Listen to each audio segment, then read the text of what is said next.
ഇനി നമുക്ക് ഫീമെയിൽ ഗമീറ്റോജെനിസിസിനെ കുറിച്ച് ഡിസ്കസ് ചെയ്യാം. അപ്പോൾ അതിൻ്റെ പേരാണ് ഓജെനിസിസ്. അപ്പോൾ മെയിൽ ഗമീറ്റോജെനിസിസ് ആണ് സ്പെർമറ്റോജെനിസിസ്. അപ്പോൾ സ്പെർമറ്റോജെനിസിസിനെ കുറിച്ച് പറഞ്ഞു സ്പെർമറ്റോജെനിസിസ് സ്റ്റാർട്ട് ചെയ്യുന്നത് പ്യൂബർട്ടി സ്റ്റേജിലാണെന്ന് പറഞ്ഞു. പക്ഷേ ഓജെനിസിസിനെ സംബന്ധിച്ചിടത്തോളം ഓജെനിസിസ് സ്റ്റാർട്ട് ചെയ്യുന്നത് ഒരു പെൺകുഞ്ഞ് അമ്മയുടെ ഉദരത്തിൽ രൂപം കൊള്ളുന്ന സമയത്ത് തന്നെ, അതിൻ്റെ ഓവറി ഡെവലപ്പ് ചെയ്യുന്ന സമയത്ത് തന്നെ ഓജെനിസിസും സ്റ്റാർട്ട് ചെയ്യുന്നു എന്നുള്ളതാണ്. അപ്പോൾ ആ എംബ്രിയോണിക് സ്റ്റേജിൽ തന്നെ ഓവറിയിൽ സെൽ ഡിവിഷൻ നടന്ന് സെല്ലുകളുടെ എണ്ണം കൂടുക എന്ന് പറഞ്ഞാൽ അവിടെ ഓജെനിസിസ് ആരംഭിച്ചു എന്നുള്ളതാണ് അതിൻ്റെ അർത്ഥം. അപ്പോൾ ഒരു പെൺകുഞ്ഞ് അമ്മയുടെ ഉദരത്തിൽ രൂപം കൊണ്ട് അത് വളർച്ച പൂർത്തിയായി പുറത്തേക്ക് വരുന്നത് വരെ ഓവറിക്കകത്ത് ഈ സെൽ ഡിവിഷൻ നടന്നിട്ട് ധാരാളം ഊഗോണിയൽ സെൽസ് ഫോം ചെയ്യും. നമ്മൾ മെയിൽ ഗമീറ്റോജെനിസിസിൽ സ്പെർമറ്റോഗോണിയൽ സെൽ എന്ന് പറഞ്ഞതുപോലെ ഫീമെയിൽ ഗമീറ്റോജെനിസിസിൽ ആ സെല്ലിനെ വിളിക്കുന്ന പേരാണ് ഊഗോണിയൽ സെൽസ്. ധാരാളം ഊഗോണിയൽ സെൽസ് ഓരോ ഓവറിയിലും ഉണ്ടാകും. അപ്പോൾ ഓർമ്മിക്കുക, spermatogenesis starts only at puberty stage, but oogenesis start in the early embryonic stage. Embryonic സ്റ്റേജിൽ തന്നെ ആരംഭിക്കും. പ്രസവം കഴിഞ്ഞാൽ പിന്നെ ഒരു ഊഗോണിയൽ സെല്ലും ഫോം ചെയ്യില്ല. അപ്പം അതിനു മുമ്പ് ഡെവലപ്പ് ചെയ്യുന്ന ഊഗോണിയൽ സെൽസ് എന്ന് പറഞ്ഞാൽ മില്യൺസ് ഓഫ് ഊഗോണിയൽ സെൽസ് വരും. അതാണ് no more oogonia are formed and added after birth. അപ്പോൾ ഈ സെൽ ഡിവിഷൻ്റെ രണ്ടാം ഘട്ടമാണ്. ഫസ്റ്റിൽ മൈറ്റോട്ടിക് ഡിവിഷനാണ്. അത് കഴിഞ്ഞിട്ട് വരുന്നതാണ് മിയോട്ടിക് ഡിവിഷൻ. മിയോട്ടിക് ഡിവിഷൻ്റെ പല സ്റ്റേജുകളുണ്ട്. പ്രോഫേസ്, മെറ്റാഫേസ്, അനാഫേസ്, ടീലോഫേസ് പഠിച്ചിട്ടുണ്ട് നിങ്ങൾ. അതിലെ പ്രോഫേസ് ഫസ്റ്റ് സ്റ്റേജ് വരെ ആണ് പ്രസവത്തിന് മുമ്പ് അല്ലെങ്കിൽ അമ്മയുടെ ഉദരത്തിലായിരിക്കുന്ന സമയത്ത് വരെ നടക്കുന്നത്. അപ്പോൾ ആ സമയത്ത് എത്തുന്ന സ്റ്റേജാണ് പ്രൈമറി oocyte. അപ്പോൾ ഈ സ്റ്റേജിൽ മിയോട്ടിക് ഡിവിഷൻ ടെമ്പററിലി അറസ്റ്റഡ് ആണ്, ടെമ്പററിലി സ്റ്റോപ്പ് ആവുന്നു. These cells start division and enter into prophase 1 of the meiotic division and get temporarily arrested at that stage called primary oocyte stage. അപ്പോൾ ഈ primary oocyte stage എന്ന് പറയുമ്പോൾ ധാരാളം millions of primary oocytes ഉണ്ടാവും. അപ്പോൾ ഇതിൽ ഓരോ പ്രൈമറി oocyte, ഈ പടത്തിൽ നമുക്ക് കാണാം, ഇതൊരു പ്രൈമറി oocyte ആണെങ്കിൽ ഈ ഒരു പ്രൈമറി oocyteനെ സറൗണ്ട് ചെയ്തുകൊണ്ട്, അതിനെ ഹെൽപ്പ് ചെയ്തുകൊണ്ട് ഒരുപാട് ഗ്രാനുലേറ്റഡ് സെൽസ് ഉണ്ടാവും. അപ്പോൾ ആ ലെയറിനെയാണ് നമ്മൾ ഗ്രാനുലോസ ലെയർ എന്ന് പറയുന്നത്. അപ്പോൾ ആ ഗ്രാനുലോസ ലെയർ അടങ്ങിയിരിക്കുന്ന ഈ ഒരു പ്രൈമറി oocyteനെ പ്രൈമറി ഫോളിക്കിൾ എന്നാണ് വിളിക്കുക. പ്രൈമറി ഫോളിക്കിൾ എന്ന് വിളിക്കും. Each primary oocyte then gets surrounded by a layer of granulosa cells and then called the primary follicle. അപ്പോൾ ഒരു കുഞ്ഞ് ജന്മം കൊള്ളുന്ന സമയത്ത്, ഒരു പെൺകുഞ്ഞ് ജന്മം കൊള്ളുന്ന സമയത്ത് ഓവറിക്കകത്ത് ഏത് സ്റ്റേജിലായിരിക്കും ഓവം കാണുക എന്ന് ചോദിച്ചാൽ that is in the primary follicle stage. അടുത്ത് ഒരു പെൺകുട്ടി അത് ജനിച്ചതിന് ശേഷം പ്യൂബർട്ടി സ്റ്റേജിലേക്ക് എത്തുന്നത് വരെയുള്ള സമയം മില്യൺസ് ഓഫ് പ്രൈമറി ഫോളിക്കിൾസ് ഉണ്ടായിരുന്നത് ഒരുപാടെണ്ണം ഡീജനറേറ്റ് ചെയ്യും, നശിച്ചു പോകും. ധാരാളം പ്രൈമറി ഫോളിക്കിൾ സെൽസ് ഡീജനറേറ്റ് ചെയ്തു പോവുകയും അത് പ്യൂബർട്ടി സ്റ്റേജിലെത്തുമ്പോൾ 60,000 മുതൽ 80,000 വരെ ഫോളിക്കിൾസ് മാത്രമേ ഓവറിക്കകത്ത് അവശേഷിക്കുകയുള്ളൂ. Only 60 to 80,000 primary follicles are left in each ovary. അപ്പോൾ പ്യൂബർട്ടി സ്റ്റേജിൽ എത്തിക്കഴിയുമ്പോഴത്തേക്കും ഈ പ്രൈമറി ഫോളിക്കിൾസ് വളർച്ചയുടെ അടുത്ത ഘട്ടത്തിലേക്ക് മാറും. അതിനെയാണ് നമ്മൾ സെക്കൻഡറി ഫോളിക്കിൾ എന്ന് വിളിക്കുന്നത്. The primary follicles get surrounded by more layers of granulosa cells and a new theca and called secondary follicles. Secondary follicles ആയിട്ട് മാറുന്നു. അപ്പോൾ ഡിസ്കസ് ചെയ്ത കാര്യങ്ങൾ ഒന്നുകൂടെ oogenesis സ്റ്റാർട്ട് ചെയ്യുന്നത് എംബ്രിയോണിക് സ്റ്റേജിൽ സ്റ്റാർട്ട് ചെയ്യും. അപ്പോൾ മില്യൺസ് ഓഫ് പ്രൈമറി ഊസൈറ്റ്സ് അല്ലെങ്കിൽ ഊഗോണിയൽ സെൽസ് ഒരു പെൺകുട്ടിയുടെ ജന്മസമയത്ത് ഓവറിയിലുണ്ടാകും. അപ്പോൾ ജനിച്ചതിന് ശേഷം പ്യൂബർട്ടി സ്റ്റേജിൽ എത്തുന്നത് വരെ ഈ പ്രൈമറി ഊസൈറ്റ്സുകൾ അല്ലെങ്കിൽ പ്രൈമറി ഫോളിക്കിൾ സ്റ്റേജിലിരിക്കുന്ന ഈ ഒവേറിയൻ സെൽസ് ഡീജനറേറ്റ് ചെയ്യുകയും puberty സ്റ്റേജിലെത്തുമ്പോൾ only 60 to 80,000 primary follicles are only left in each ovary, and then it begins to develop at the puberty stage, and it transforms into secondary follicles. Secondary follicles ആയിട്ട് മാറുകയും ചെയ്യും. ഈ secondary follicles ആയിട്ട് മാറുമ്പോൾ അടുത്തതിനുണ്ടാകുന്ന ഏറ്റവും പ്രധാനപ്പെട്ട ഒരു change എന്ന് പറയുന്നത് ഇതിനകത്തൊരു ക്യാവിറ്റി ഡെവലപ്പ് ചെയ്യുക എന്നുള്ളതാണ്. ഫോളിക്കിൾ സെൽസിനകത്ത് ഒരു ക്യാവിറ്റി ഡെവലപ്പ് ചെയ്യും. ആ ക്യാവിറ്റിയെ വിളിക്കുന്ന പേരാണ് ആൻട്രം. ആൻട്രം എന്ന് പറയുന്ന ഒരു ക്യാവിറ്റി ഡെവലപ്പ് ചെയ്യും. ഈ പടത്തിൽ നോക്കിയാൽ നമുക്കിവിടെ കാണാം. ഇവിടെ കാണുന്ന ഈ ക്യാവിറ്റിയെ വിളിക്കുന്ന പേരാണ് ആൻട്രം. ഇവിടെ നമുക്ക് ഈ എക്സ്റ്റേണൽ ആയിട്ടുള്ള ഒരു ഗ്രാനുലോസ സെൽസുകളെ ഒബ്സർവ് ചെയ്താൽ ഇതിനെ നമുക്ക് ക്ലിയർ ആയിട്ട് രണ്ട് ലേയേഴ്സ് ആയിട്ട് ഡിസ്റ്റിങ്വിഷ് ചെയ്യാൻ പറ്റും. ഒരു ഔട്ടർ ലെയറിനെ തീക്ക എക്സ്റ്റേണ എന്നും ഇന്നർ ലെയറിനെ തീക്ക ഇൻറ്റേണ എന്നും വിളിക്കും. തീക്ക externa outer layer, തീക്ക ഇൻറ്റേണ inner layer. അങ്ങനെ വ്യക്തമായിട്ടുള്ള രണ്ട് ലേയേഴ്സ് നമുക്കിവിടെ കാണാൻ സാധിക്കും. അപ്പോൾ ഈ ഒരു സ്റ്റേജിൽ എത്തുമ്പോഴത്തേക്കും ഏകദേശം ഓവത്തിൻ്റെ ഡെവലപ്മെൻറ്റ് പൂർത്തിയായി വരുന്ന ഒരു സ്റ്റേജാണ് ഈ പറയുന്ന ഒരു സെക്കൻഡറി ഫോളിക്കിൾ സ്റ്റേജ്. അപ്പോൾ സെക്കൻഡറി ഫോളിക്കിൾ സ്റ്റേജിൽ നിന്നും അടുത്ത സ്റ്റേജിനെ വിളിക്കുന്ന പേരാണ് ടെറിഷറി ഫോളിക്കിൾ സ്റ്റേജ്. അപ്പോൾ ഈ ഒരു സ്റ്റേജിൽ എത്തുമ്പോഴത്തേക്കും മിയോട്ടിക് ഡിവിഷൻ്റെ ഫസ്റ്റ് കംപ്ലീറ്റ് ചെയ്യും. അപ്പോൾ ഈ ഒരു ഡിവിഷൻ്റെ ഒരു പ്രത്യേകത എന്ന് പറഞ്ഞാൽ ഈ നടക്കുന്ന സെൽ ഡിവിഷനിൽ പ്രൈമറി ഊസൈറ്റായിട്ട് മാറിയിട്ട് സെക്കൻഡറി ഊസൈറ്റായിട്ട് മാറുന്ന ഈ ഘട്ടം നടക്കുന്നത് പ്യൂബർട്ടി സ്റ്റേജിലാണ്. ഇവിടുത്തെ ഒരു സെൽ ഡിവിഷൻ്റെ ഒരു പ്രത്യേകത എന്ന് പറഞ്ഞാൽ ഒരു അൺഈക്വൽ ആയിട്ടുള്ള ഒരു സെൽ ഡിവിഷനാണ്. അപ്പോൾ ഇതിൽ നിന്ന് രണ്ട് സെല്ല് ഫോം ചെയ്യും. പ്രൈമറി ഊസൈറ്റ് ഡിവൈഡ് ചെയ്തിട്ട് സെക്കൻഡറി ഊസൈറ്റായിട്ട് മാറുന്ന ഒരു പ്രോസസ്സ്. അപ്പോൾ ഇവിടെ ഒരു ലാർജ് സെല്ലും കാണാം, ഒരു സ്മാൾ സെല്ലും കാണാം. സ്മാൾ സെല്ലിനെ വിളിക്കുന്ന പേരാണ് പോളാർ ബോഡി. ഇതൊരു ഫങ്ഷൻലെസ് സെല്ലാണ്. അപ്പോൾ അതിനെ വിളിക്കുന്ന പേരാണ് polar body, first polar body. അത് സെക്കൻഡറി ഊസൈറ്റിലേക്ക് മാറുമ്പോഴത്തേക്കും അതൊരു അടുത്ത ഘട്ടത്തിലേക്ക് സെക്കൻഡറി ഊസൈറ്റ് ഡിവൈഡ് ചെയ്യുമ്പോൾ അത് ഓവമായിട്ട് മാറുന്നു. ഫങ്ഷണലായിട്ടുള്ള ഒരു എഗ് അല്ലെങ്കിൽ ഓവം അതോടൊപ്പം സെക്കൻഡ് പോളാർ ബോഡിയും റിലീസ് ചെയ്യുന്നു. അപ്പോൾ ഇവിടെ ഒന്നുകൂടെ ഒന്ന് ഓർമ്മിക്കുക. Primary follicle stage, secondary follicle stage, tertiary follicle stage, mature ആയിട്ടുള്ള ഒരു ഫോളിക്കിൾ സ്റ്റേജ്. ഈ ഒരു സ്റ്റേജ് എന്ന് പറഞ്ഞാൽ ഓവറിയിൽ നിന്നും ഓവം റിലീസ് ചെയ്യാനുള്ള വളർച്ചയിലേക്ക് എത്തുമ്പോൾ അതിനെ വിളിക്കുന്ന പേരാണ്, മെച്ചർ ഫോളിക്കിൾ സെൽസിനെ വിളിക്കുന്ന പേരാണ് ഗ്രാഫിയൻ ഫോളിക്കിൾ. അപ്പോൾ ഈ ഒരു ഗ്രാഫിയൻ ഫോളിക്കിൾ സ്റ്റേജിൽ എത്തിക്കഴിയുമ്പോഴത്തേക്കും ഓവറിയിൽ നിന്നും ഓവം റിലീസ് ചെയ്യും. ഇവിടെ ഓവറിയുടെ പുറത്തുള്ള ഈ ഫോളിക്കിൾ സെൽസ് റപ്ചർ ചെയ്യുകയും പൊട്ടുകയും ഓവറിയിൽ നിന്ന് ഓവം റിലീസ് ചെയ്യുകയും ചെയ്യും. അപ്പോൾ ആ ഒരു ഓവത്തിനെ നമ്മൾ ഒബ്സർവ് ചെയ്ത് കഴിഞ്ഞാൽ ഇവിടെ ഈ പുറത്ത് ഈ മാർക്ക് ചെയ്തിരിക്കുന്ന ഒരു ലെയർ, ആ ലെയറിനെ വിളിക്കുന്ന പേരാണ് സോണ പെല്ലൂസിഡ.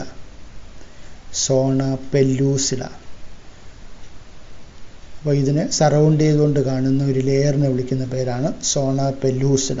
അതുപോലെ ഓവത്തിനെ സപ്പോർട്ട് ചെയ്തുകൊണ്ട് കാണുന്ന ഫോളിക്കിൾ സെൽസ് ഇവിടെയുണ്ട്. ആ സെൽസിനെ വിളിക്കുന്ന പേരാണ് corona റേഡിയേറ്റ. The follicle cells which surrounds the ovum is known as the corona radiata, and the layer membrane immediately surrounding the ovum is the zona pellucida. അപ്പോൾ ഓജനിസിസിൽ ഓർമ്മിക്കുക, primary follicle stage, secondary follicle, tertiary follicle, mature follicle. Mature ഫോളിക്കിളിനെ വിളിക്കുന്ന പേരാണ് ഗ്രാഫിയൻ follicle. ആൻട്രം എന്ന് പറയുന്ന ഒരു cavity കാണുന്ന സ്റ്റേജാണ് ഈ പറയുന്ന tertiary follicle stage. Antrum, the cavity കാണുന്ന ആ ഒരു ക്യാവിറ്റിയെ വിളിക്കുന്ന പേരാണ് ആൻട്രം. ഇനി ഇവിടുത്തെ ഈ സെൽ ഡിവിഷൻ്റെ ഒരു പ്രത്യേകതയും പ്രത്യേകം ഓർമ്മിക്കേണ്ടതായിട്ടുണ്ട്. അപ്പോൾ ഇവിടെ സെൽ ഡിവിഷനെ സംബന്ധിച്ച് പറയുമ്പോൾ ഇവിടെ ഈ ഒരു ഡയഗ്രാം ഒന്നുകൂടെ ഒന്ന് ശ്രദ്ധിക്കുക. അപ്പോൾ ഇവിടെ ഇതാ കാണിച്ചിട്ടുണ്ട് fetal life. Fetal life that means oogonial cells first mitotic ഡിവിഷനും ഫസ്റ്റ് മിയോട്ടിക് ഡിവിഷനും നടക്കുന്നത് എംബ്രിയോണിക് സ്റ്റേജിലാണ്. ഊഗോണിയൽ സെൽസ് പ്രൈമറി ഊസൈറ്റായിട്ട് മാറുന്നു. പ്രൈമറി ഊസൈറ്റായിട്ട് മാറുന്നു. പ്രൈമറി ഊസൈറ്റ് അടുത്ത് സെക്കൻഡറി ഊസൈറ്റായിട്ട് മാറുന്ന ഘട്ടം. അപ്പോൾ അതിൻ്റെ മുഴുവൻ ഘട്ടവും വരുന്നില്ല. പ്രോഫേസ് ഫസ്റ്റ് ആ സമയത്ത് വെച്ചാണ് എന്താകുന്നത്, ബർത്ത് നടക്കുന്നത്. First meiotic division completed prior to ovulation. ഓവുലേഷന് മുമ്പ് കംപ്ലീറ്റ് ചെയ്യുന്നു. അപ്പോൾ ഈ ചൈൽഡ്ഹുഡ് സ്റ്റേജിൽ എത്തുമ്പോഴത്തേക്കും നേരത്തെ പറഞ്ഞു primary follicle cells, millions of primary follicle cells കാണുന്നത് പലതും ഡീജനറേറ്റ് ചെയ്ത് പോവുകയും ഒരു 60,000 to 80,000 ഫോളിക്കിൾ സെൽസ് മാത്രമേ പിന്നെ കാണത്തുള്ളൂ. അത് പ്യൂബർട്ടി സ്റ്റേജിൽ എത്തുമ്പോഴത്തേക്കുമാണ് പിന്നെ അടുത്ത സെൽ ഡിവിഷൻ നടക്കുന്നത്. പ്രൈമറി യൂസൈറ്റ് സെക്കൻഡറി യൂസൈറ്റായിട്ട് മാറുന്നത്. അപ്പോൾ ആ സെൽ ഡിവിഷന് ഒരു പ്രത്യേകതയുണ്ട്, അൺഈക്വലാണ് ഇവിടുത്തെ സെൽ ഡിവിഷൻ. അത് കാരണം ഒരു ലാർജ് സെല്ലും കിട്ടും, സ്മാൾ സെല്ലും കിട്ടും. ഒരു ഫങ്ഷൻലെസ് സെല്ലാണ്. അപ്പോൾ അതിൽ ലാർജ് സെല്ലാണ് സെക്കൻഡറി യൂസൈറ്റ്. ആ കിട്ടുന്ന സ്മാൾ സെല്ലിനെ വിളിക്കുന്ന പേരാണ് പോളാർ ബോഡി.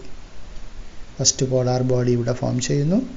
സെക്കൻഡറി യൂസൈറ്റ് അടുത്ത് ഫങ്ഷനായിട്ടുള്ള പൂർണ്ണ വളർച്ചയെത്തിയ സെല്ലായിട്ട് മാറുന്നതാണ് അടുത്ത ഡിവിഷൻ, ദാറ്റ് ഈസ് ഓവം. അപ്പോൾ അവിടെ സെക്കൻഡ് പോളാർ ബോഡി റിലീസ് ചെയ്യുന്നു. അപ്പോൾ ഇവിടെ ഓർമ്മിക്കേണ്ട വസ്തുത എന്ന് പറയുന്നത് ഒരു ഊഗോണിയൽ സെൽസിൽ നിന്നും ഒരു സിംഗിൾ ഓവം മാത്രമേ ഇവിടെ കിട്ടുന്നുള്ളൂ. സിംഗിൾ ഓവം മാത്രമേ കിട്ടുന്നുള്ളൂ.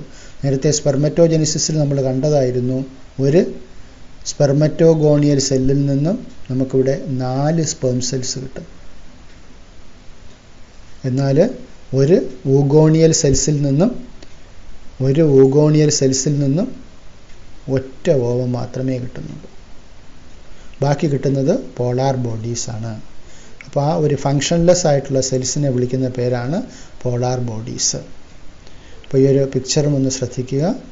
ഇവിടെ പ്രൈമറി ഫോളിക്കിൾ ഇവിടെ കാണാൻ സാധിക്കും. പ്രൈമറി ഫോളിക്കിൾ അടുത്ത് സെക്കൻഡറി ഫോളിക്കിളായിട്ട് മാറുന്നു. സെക്കൻഡറി ഫോളിക്കിളായിട്ട് മാറുന്നു. അടുത്ത് ടെറിഷറി ഫോളിക്കിളായിട്ട് മാറുന്നു. ടെറിഷറി ഫോളിക്കിൾസിനകത്ത് കാണുന്ന ഈ ക്യാവിറ്റിയാണ് ആൻട്രം. ക്യാവിറ്റിയാണ് ആൻട്രം എന്ന് പറയുന്നത്. അത് മെച്യൂർ ആയിട്ടുള്ള ഫോളിക്കിളാകുമ്പോൾ അതിനെ വിളിക്കുന്ന പേരാണ് ഗ്രാഫിയൻ ഫോളിക്കിൾ. അപ്പോൾ ഗ്രാഫിയൻ ഫോളിക്കിൾ ഘട്ടം എത്തിക്കഴിഞ്ഞാൽ ഓവുലേഷൻ ആരംഭിക്കുന്നു. അപ്പോൾ ഇത് നിങ്ങൾ പഠിച്ചിട്ടുള്ളത് തന്നെയാണ്. ഓവുലേഷന് ശേഷം ആ റപ്ചേർഡ് ആയിട്ടുള്ള ovarian follicle cells transforms into an endocrine tissue, that is known as corpus luteum. Corpus luteum secrete ചെയ്യുന്ന ഹോർമോണിൻ്റെ പേരും പഠിച്ചിട്ടുണ്ട്, ദാറ്റ് ഈസ് പ്രോജസ്ട്രോൺ. ഫസ്റ്റ് ഇയറിൽ പഠിച്ചിട്ടുള്ളതാണ്. കോർപ്പസ് ലൂട്ടിയം സെക്രീറ്റ് ചെയ്യുന്ന ഹോർമോണിൻ്റെ പേരാണ് പ്രോജസ്ട്രോൺ എന്ന് പറയുന്ന ഹോർമോൺ. പ്രഗ്നൻസി മെയിൻറ്റെയിൻ ചെയ്യാനും എൻഡോമെട്രിയത്തിൻ്റെ വളർച്ചയ്ക്കുമൊക്കെ അത്യാവശ്യമായിട്ടുള്ള ഹോർമോണാണ് പ്രോജസ്ട്രോൺ എന്ന് പറയുന്ന ഹോർമോൺ. അപ്പോൾ അതിൻ്റെ ഫ്ലോ ചാർട്ട് നമുക്കൊന്നുകൂടെ കാണാം. ഊഗോണിയൽ സെൽസ് ക്രോമസോം നമ്പർ 2N ആണ്, 46 ക്രോമസോംസ് ആണ്. അത് മൈറ്റോട്ടിക് ഡിവിഷൻ നടന്നിട്ട് പ്രൈമറി ഊസൈറ്റായിട്ട് മാറുന്നു. അതും 2N ആണ്, 46 ആണ് ക്രോമസോം നമ്പർ. എപ്പോഴും ഓർമ്മിക്കുക, പ്രൈമറി ഊസൈറ്റ് സ്റ്റേജിൽ നിന്നും സെക്കൻഡറി ഊസൈറ്റ് സ്റ്റേജിലേക്ക് മാറുമ്പോഴാണ് ക്രോമസോം നമ്പർ പകുതിയായിട്ട് മാറുന്നത്, 23 ആയിട്ട് മാറുന്നത്. നേരത്തെ സ്പെർമറ്റോജെനിസിസ് പഠിച്ചപ്പോഴും പ്രൈമറി സ്പെർമറ്റോസൈറ്റിൽ നിന്നും സെക്കൻഡറി സ്പെർമറ്റോസൈറ്റ് ആകുമ്പോഴാണ് ക്രോമസോം നമ്പർ 23 ആവുന്നത്. പ്രൈമറിയിൽ നിന്നും സെക്കൻഡറിയിലേക്ക് വരുമ്പോൾ ക്രോമസോം നമ്പർ ഹാഫായിട്ട് മാറുന്നു. അടുത്ത് സെക്കൻഡ് മിയോട്ടിക് ഡിവിഷൻ കഴിയുമ്പോഴത്തേക്കും ഓവം ആയിട്ട് മാറുന്നു. അപ്പോൾ ഇവിടെ ഇതാണ് ഒരു ഫ്ലോ ചാർട്ട്. ഇപ്പോൾ സ്പെർമറ്റോജെനിസിസിൻ്റെയും ഓജെനിസിസിൻ്റെയും ഈ രണ്ട് ഫ്ലോ ചാർട്ടും നന്നായിട്ട് പഠിക്കേണ്ടതാണ്. അപ്പോൾ ഈ ഒരു സ്ലൈഡിൽ കാണിച്ചിരിക്കുന്നത് ഒരു കമ്പാരിസണാണ്. സ്പെർമറ്റോജെനിസിസിൻ്റെയും ഓജെനിസിസിൻ്റെയും ഒരു കമ്പാരിസണാണ്. നമ്മൾ ആൾറെഡി ഡിസ്കസ് ചെയ്ത് കഴിഞ്ഞ കാര്യങ്ങൾ തന്നെ. സ്പെർമറ്റോജെനിസിസ് ടെസ്റ്റിസിൽ നടക്കുന്നു, ഓജെനിസിസ് ഓവറിയിൽ നടക്കുന്നു. സ്പെർമറ്റോജെനിസിസിനെ സംബന്ധിച്ചിടത്തോളം ഗ്രോത്ത് ഫേസ് ലിമിറ്റഡ് ആണ്, കാരണം പ്യൂബർട്ടി സ്റ്റേജിൽ മാത്രമേ അത് ആരംഭിക്കുന്നുള്ളൂ. എന്നാൽ ഓജെനിസിസിൽ ഫീറ്റൽ സ്റ്റേജിൽ തന്നെ അതിൻ്റെ ഗ്രോത്ത് ഫേസ് ആരംഭിക്കുന്നു. അതുകൊണ്ടൊരു ഇലാബറേറ്റഡ് ഗ്രോത്ത് ഫേസാണ് ഓജെനിസിസിനുള്ളത്. അപ്പോൾ ഓരോ പ്രൈമറി സ്പെർമറ്റോസൈറ്റ്സിൽ നിന്നും 4 സ്പേം സെൽസ് ഉണ്ടാകുന്നു. എന്നാൽ പ്രൈമറി oocyteൽ നിന്നും ഒരേ ഒരു ഓവം മാത്രമേ, only one ഓവം മാത്രമേ പ്രൊഡക്ഷൻ നടക്കുന്നുള്ളൂ. സ്പെർമറ്റോജെനിസിസിൽ പോളാർ ബോഡി ഫോർമേഷൻ ഉണ്ടാകുന്നില്ല, എന്നാൽ ഓജെനിസിസിൽ പോളാർ ബോഡി ഫോർമേഷൻ ഉണ്ടാകുന്നു. ഇനി സ്പെർമറ്റോജെനിസിസിൻ്റെ പ്രത്യേകത എന്ന് പറയുന്നത് begins at puberty and extends up to senility. അപ്പോൾ ഈ ഒരു പ്രോസസ്സിനൊരു പ്യൂബർട്ടി സ്റ്റേജ് കഴിഞ്ഞാൽ ഒരു സ്റ്റോപ്പ് ഇല്ല എന്നുള്ളതാണ് ആക്ച്വലി. ഇപ്പോൾ എത്ര പ്രായമായി ആകുന്നത് വരെയും ഈ സ്പെർമറ്റോജെനിസിസ് പ്രോസസ്സ് നടക്കൂ എന്നുള്ളതാണ്. എന്നാൽ ഓജെനിസിസിനാണെങ്കിൽ അത് എംബ്രിയോണിക് സ്റ്റേജിൽ സ്റ്റാർട്ട് ചെയ്യുകയും പ്യൂബർട്ടി സ്റ്റേജ് വരെ സസ്പെൻഡ് ചെയ്യപ്പെട്ട് നിൽക്കുകയും ചെയ്യുകയാണ്. എന്ന് പറഞ്ഞാൽ അതുവരെ അറസ്റ്റ് ചെയ്ത് നിൽക്കുകയാണ്, സ്റ്റോപ്പായിട്ട് നിൽക്കുകയാണ്. എന്നാൽ പ്യൂബർട്ടി സ്റ്റേജിൽ ആരംഭിച്ചു കഴിഞ്ഞാലോ അത് ഏകദേശം ഒരു 50 years ഓഫ് ഏജ് ഒക്കെ എത്തുമ്പോഴത്തേക്കും അത് സ്റ്റോപ്പാകും. അപ്പോൾ ഒരു കുഞ്ഞിൻ്റെ അമ്മയാകുക എന്ന് പറയുന്ന ഒരു പ്രോസസ്സ് നോർമലി നടക്കുന്നത് ഈ ഒരു അറൗണ്ട് 50 years ഏജ് വരെ മാത്രമേ സാധിക്കുകയുള്ളൂ. എന്നാൽ ഒരു കുഞ്ഞിൻ്റെ അച്ഛനാകുക എന്ന് പറയുന്ന ഒരു പ്രോസസ്സ് അത് പ്യൂബർട്ടി സ്റ്റേജ് മുതൽ തുടങ്ങി വാർദ്ധക്യത്തിലുള്ള സെനിലിറ്റി വരെ എത്തുന്നത് വരെ ഉള്ള സ്റ്റേജിലും സാധ്യമാകുന്നു എന്നുള്ളതാണ് അതിൻ്റെ പ്രത്യേകത. അപ്പോൾ ഈ ഒരു സ്പെർമറ്റോജെനിസിസിൻ്റെയും ഓജെനിസിസിൻ്റെയും ഈ ഒരു കമ്പാരിസൺ ഒന്ന് ഓർത്ത് വെക്കേണ്ടതാണ്. എക്സാമിന് നമുക്ക് ആവശ്യമുള്ളതാണ്. Occurs in testis, occurs in ovary, limited growth phase, elaborated growth phase. Each primary spermatocyte give 4 sperms. Each primary oocyte gives only 1 ovum. No polar body formation. Polar bodies are formed. Begins at puberty and extends up to senility. Begins at embryonic stage but suspends up to the puberty. It ceases. Ceases means stops around the age of 50. സ്പേമിൻ്റെ സ്ട്രക്ചറിനെ കുറിച്ച് നമുക്ക് മനസ്സിലാക്കാം. ഇപ്പോൾ sperm അല്ലെങ്കിൽ സ്പെർമറ്റോസൈറ്റ്സ് അല്ലെങ്കിൽ സ്പെർമറ്റോസോവ എന്ന് പറയുന്നത് ഒരു single സെല്ലാണ്. അപ്പോൾ ഈ സെല്ല് ഉണ്ടാകുന്നത് എങ്ങനെയാണെന്ന് നമ്മൾ നേരത്തെ ഡിസ്കസ് ചെയ്തു. ഗമീറ്റോജെനിസിസിൽ സ്പെർമറ്റോജെനിസിസ് എന്ന് പറയുന്ന പ്രോസസ്സ് വഴിയാണ് സ്പേം സെൽസ് ഉണ്ടാകുന്നത്. അപ്പോൾ സ്പേം സെൽസ് ഉണ്ടാകുന്ന സെൽ ഡിവിഷൻ അത് മിയോട്ടിക് ഡിവിഷനാണെന്നും നമ്മൾ മനസ്സിലാക്കിയിട്ടുണ്ട്. ഒരു സ്പെർമറ്റോഗോണിയൽ സെല്ലിൽ നിന്നും 4 സ്പേം സെൽസാണ് ഉണ്ടാകുന്നത്. അപ്പോൾ സ്പേം സെൽസിനെ നമ്മൾ മൈക്രോസ്കോപ്പിക് എക്സാമിനേഷൻ നടത്തുകയാണെങ്കിൽ നമുക്ക് വ്യക്തമായിട്ടും 4 പാർട്ടുകൾ നമുക്ക് കാണാൻ സാധിക്കും. ഇതാണ് head, neck, middle piece, tail എന്ന് പറയുന്ന ഭാഗങ്ങൾ. അപ്പോൾ ആ ഭാഗങ്ങൾ നമുക്ക് ഈ പിക്ചർ നോക്കിയാൽ നമുക്ക് വ്യക്തമായിട്ട് മനസ്സിലാക്കാൻ സാധിക്കും. ഈ കാണുന്ന ഭാഗമാണ് സ്പേമിൻ്റെ ഹെഡ്. ഒരു ചെറിയ ഒരു നെക്ക് ഇവിടെ കാണാൻ സാധിക്കും. പിന്നെ മിഡിൽ പീസ് എന്ന് പറയുന്ന ഒരു ഭാഗം ഇവിടെ കാണാം. മിഡിൽ പീസിനെ തുടർന്ന് ടെയിൽ എന്ന് പറയുന്ന ഒരു പാർട്ടും നമുക്കിവിടെ കാണാൻ സാധിക്കും. അപ്പോൾ സ്പേമിൻ്റെ സ്ട്രക്ചർ പ്രധാനമായിട്ടും 4 ഭാഗങ്ങളാണ് ഉള്ളത്. Head, neck, middle piece, tail എന്നീ 4 ഭാഗങ്ങൾ ചേർന്നതാണ് സ്പേം സെൽസ് അല്ലെങ്കിൽ മെയിൽ ഗമീറ്റോസൈറ്റ്സ് ആയ സ്പെർമറ്റോസോവ എന്ന് പറയുന്ന സെല്ലിനെ സംബന്ധിച്ചിടത്തോളം ഉള്ള പ്രധാനമായിട്ടുമുള്ള ഭാഗങ്ങളെന്ന് പറയുന്നത്. അപ്പോൾ ഇനി വിശദമായിട്ട് നമുക്ക് ഈ ഭാഗങ്ങളെ പരിചയപ്പെടാം. അപ്പോൾ ഒരു സ്പേം സെല്ലിൽ ആ സെല്ലിനെ കംപ്ലീറ്റ് ആയിട്ട് എൻവലപ്പ് ചെയ്തുകൊണ്ട്, ആവരണം ചെയ്തുകൊണ്ട് പ്ലാസ്മ മെംബ്രെയിൻ കാണാൻ സാധിക്കും. A plasma membrane envelops the whole body of sperm. അപ്പോൾ ഒരു സെല്ലിനെ സംബന്ധിച്ച് ഏറ്റവും പ്രധാനപ്പെട്ട ഭാഗമാണ് അതിൻ്റെ ന്യൂക്ലിയസ് എന്ന് പറയുന്ന ഭാഗം. അപ്പോൾ ന്യൂക്ലിയസിലാണ് ക്രോമസോംസുകൾ ലൊക്കേറ്റ് ചെയ്തിരിക്കുന്നത്.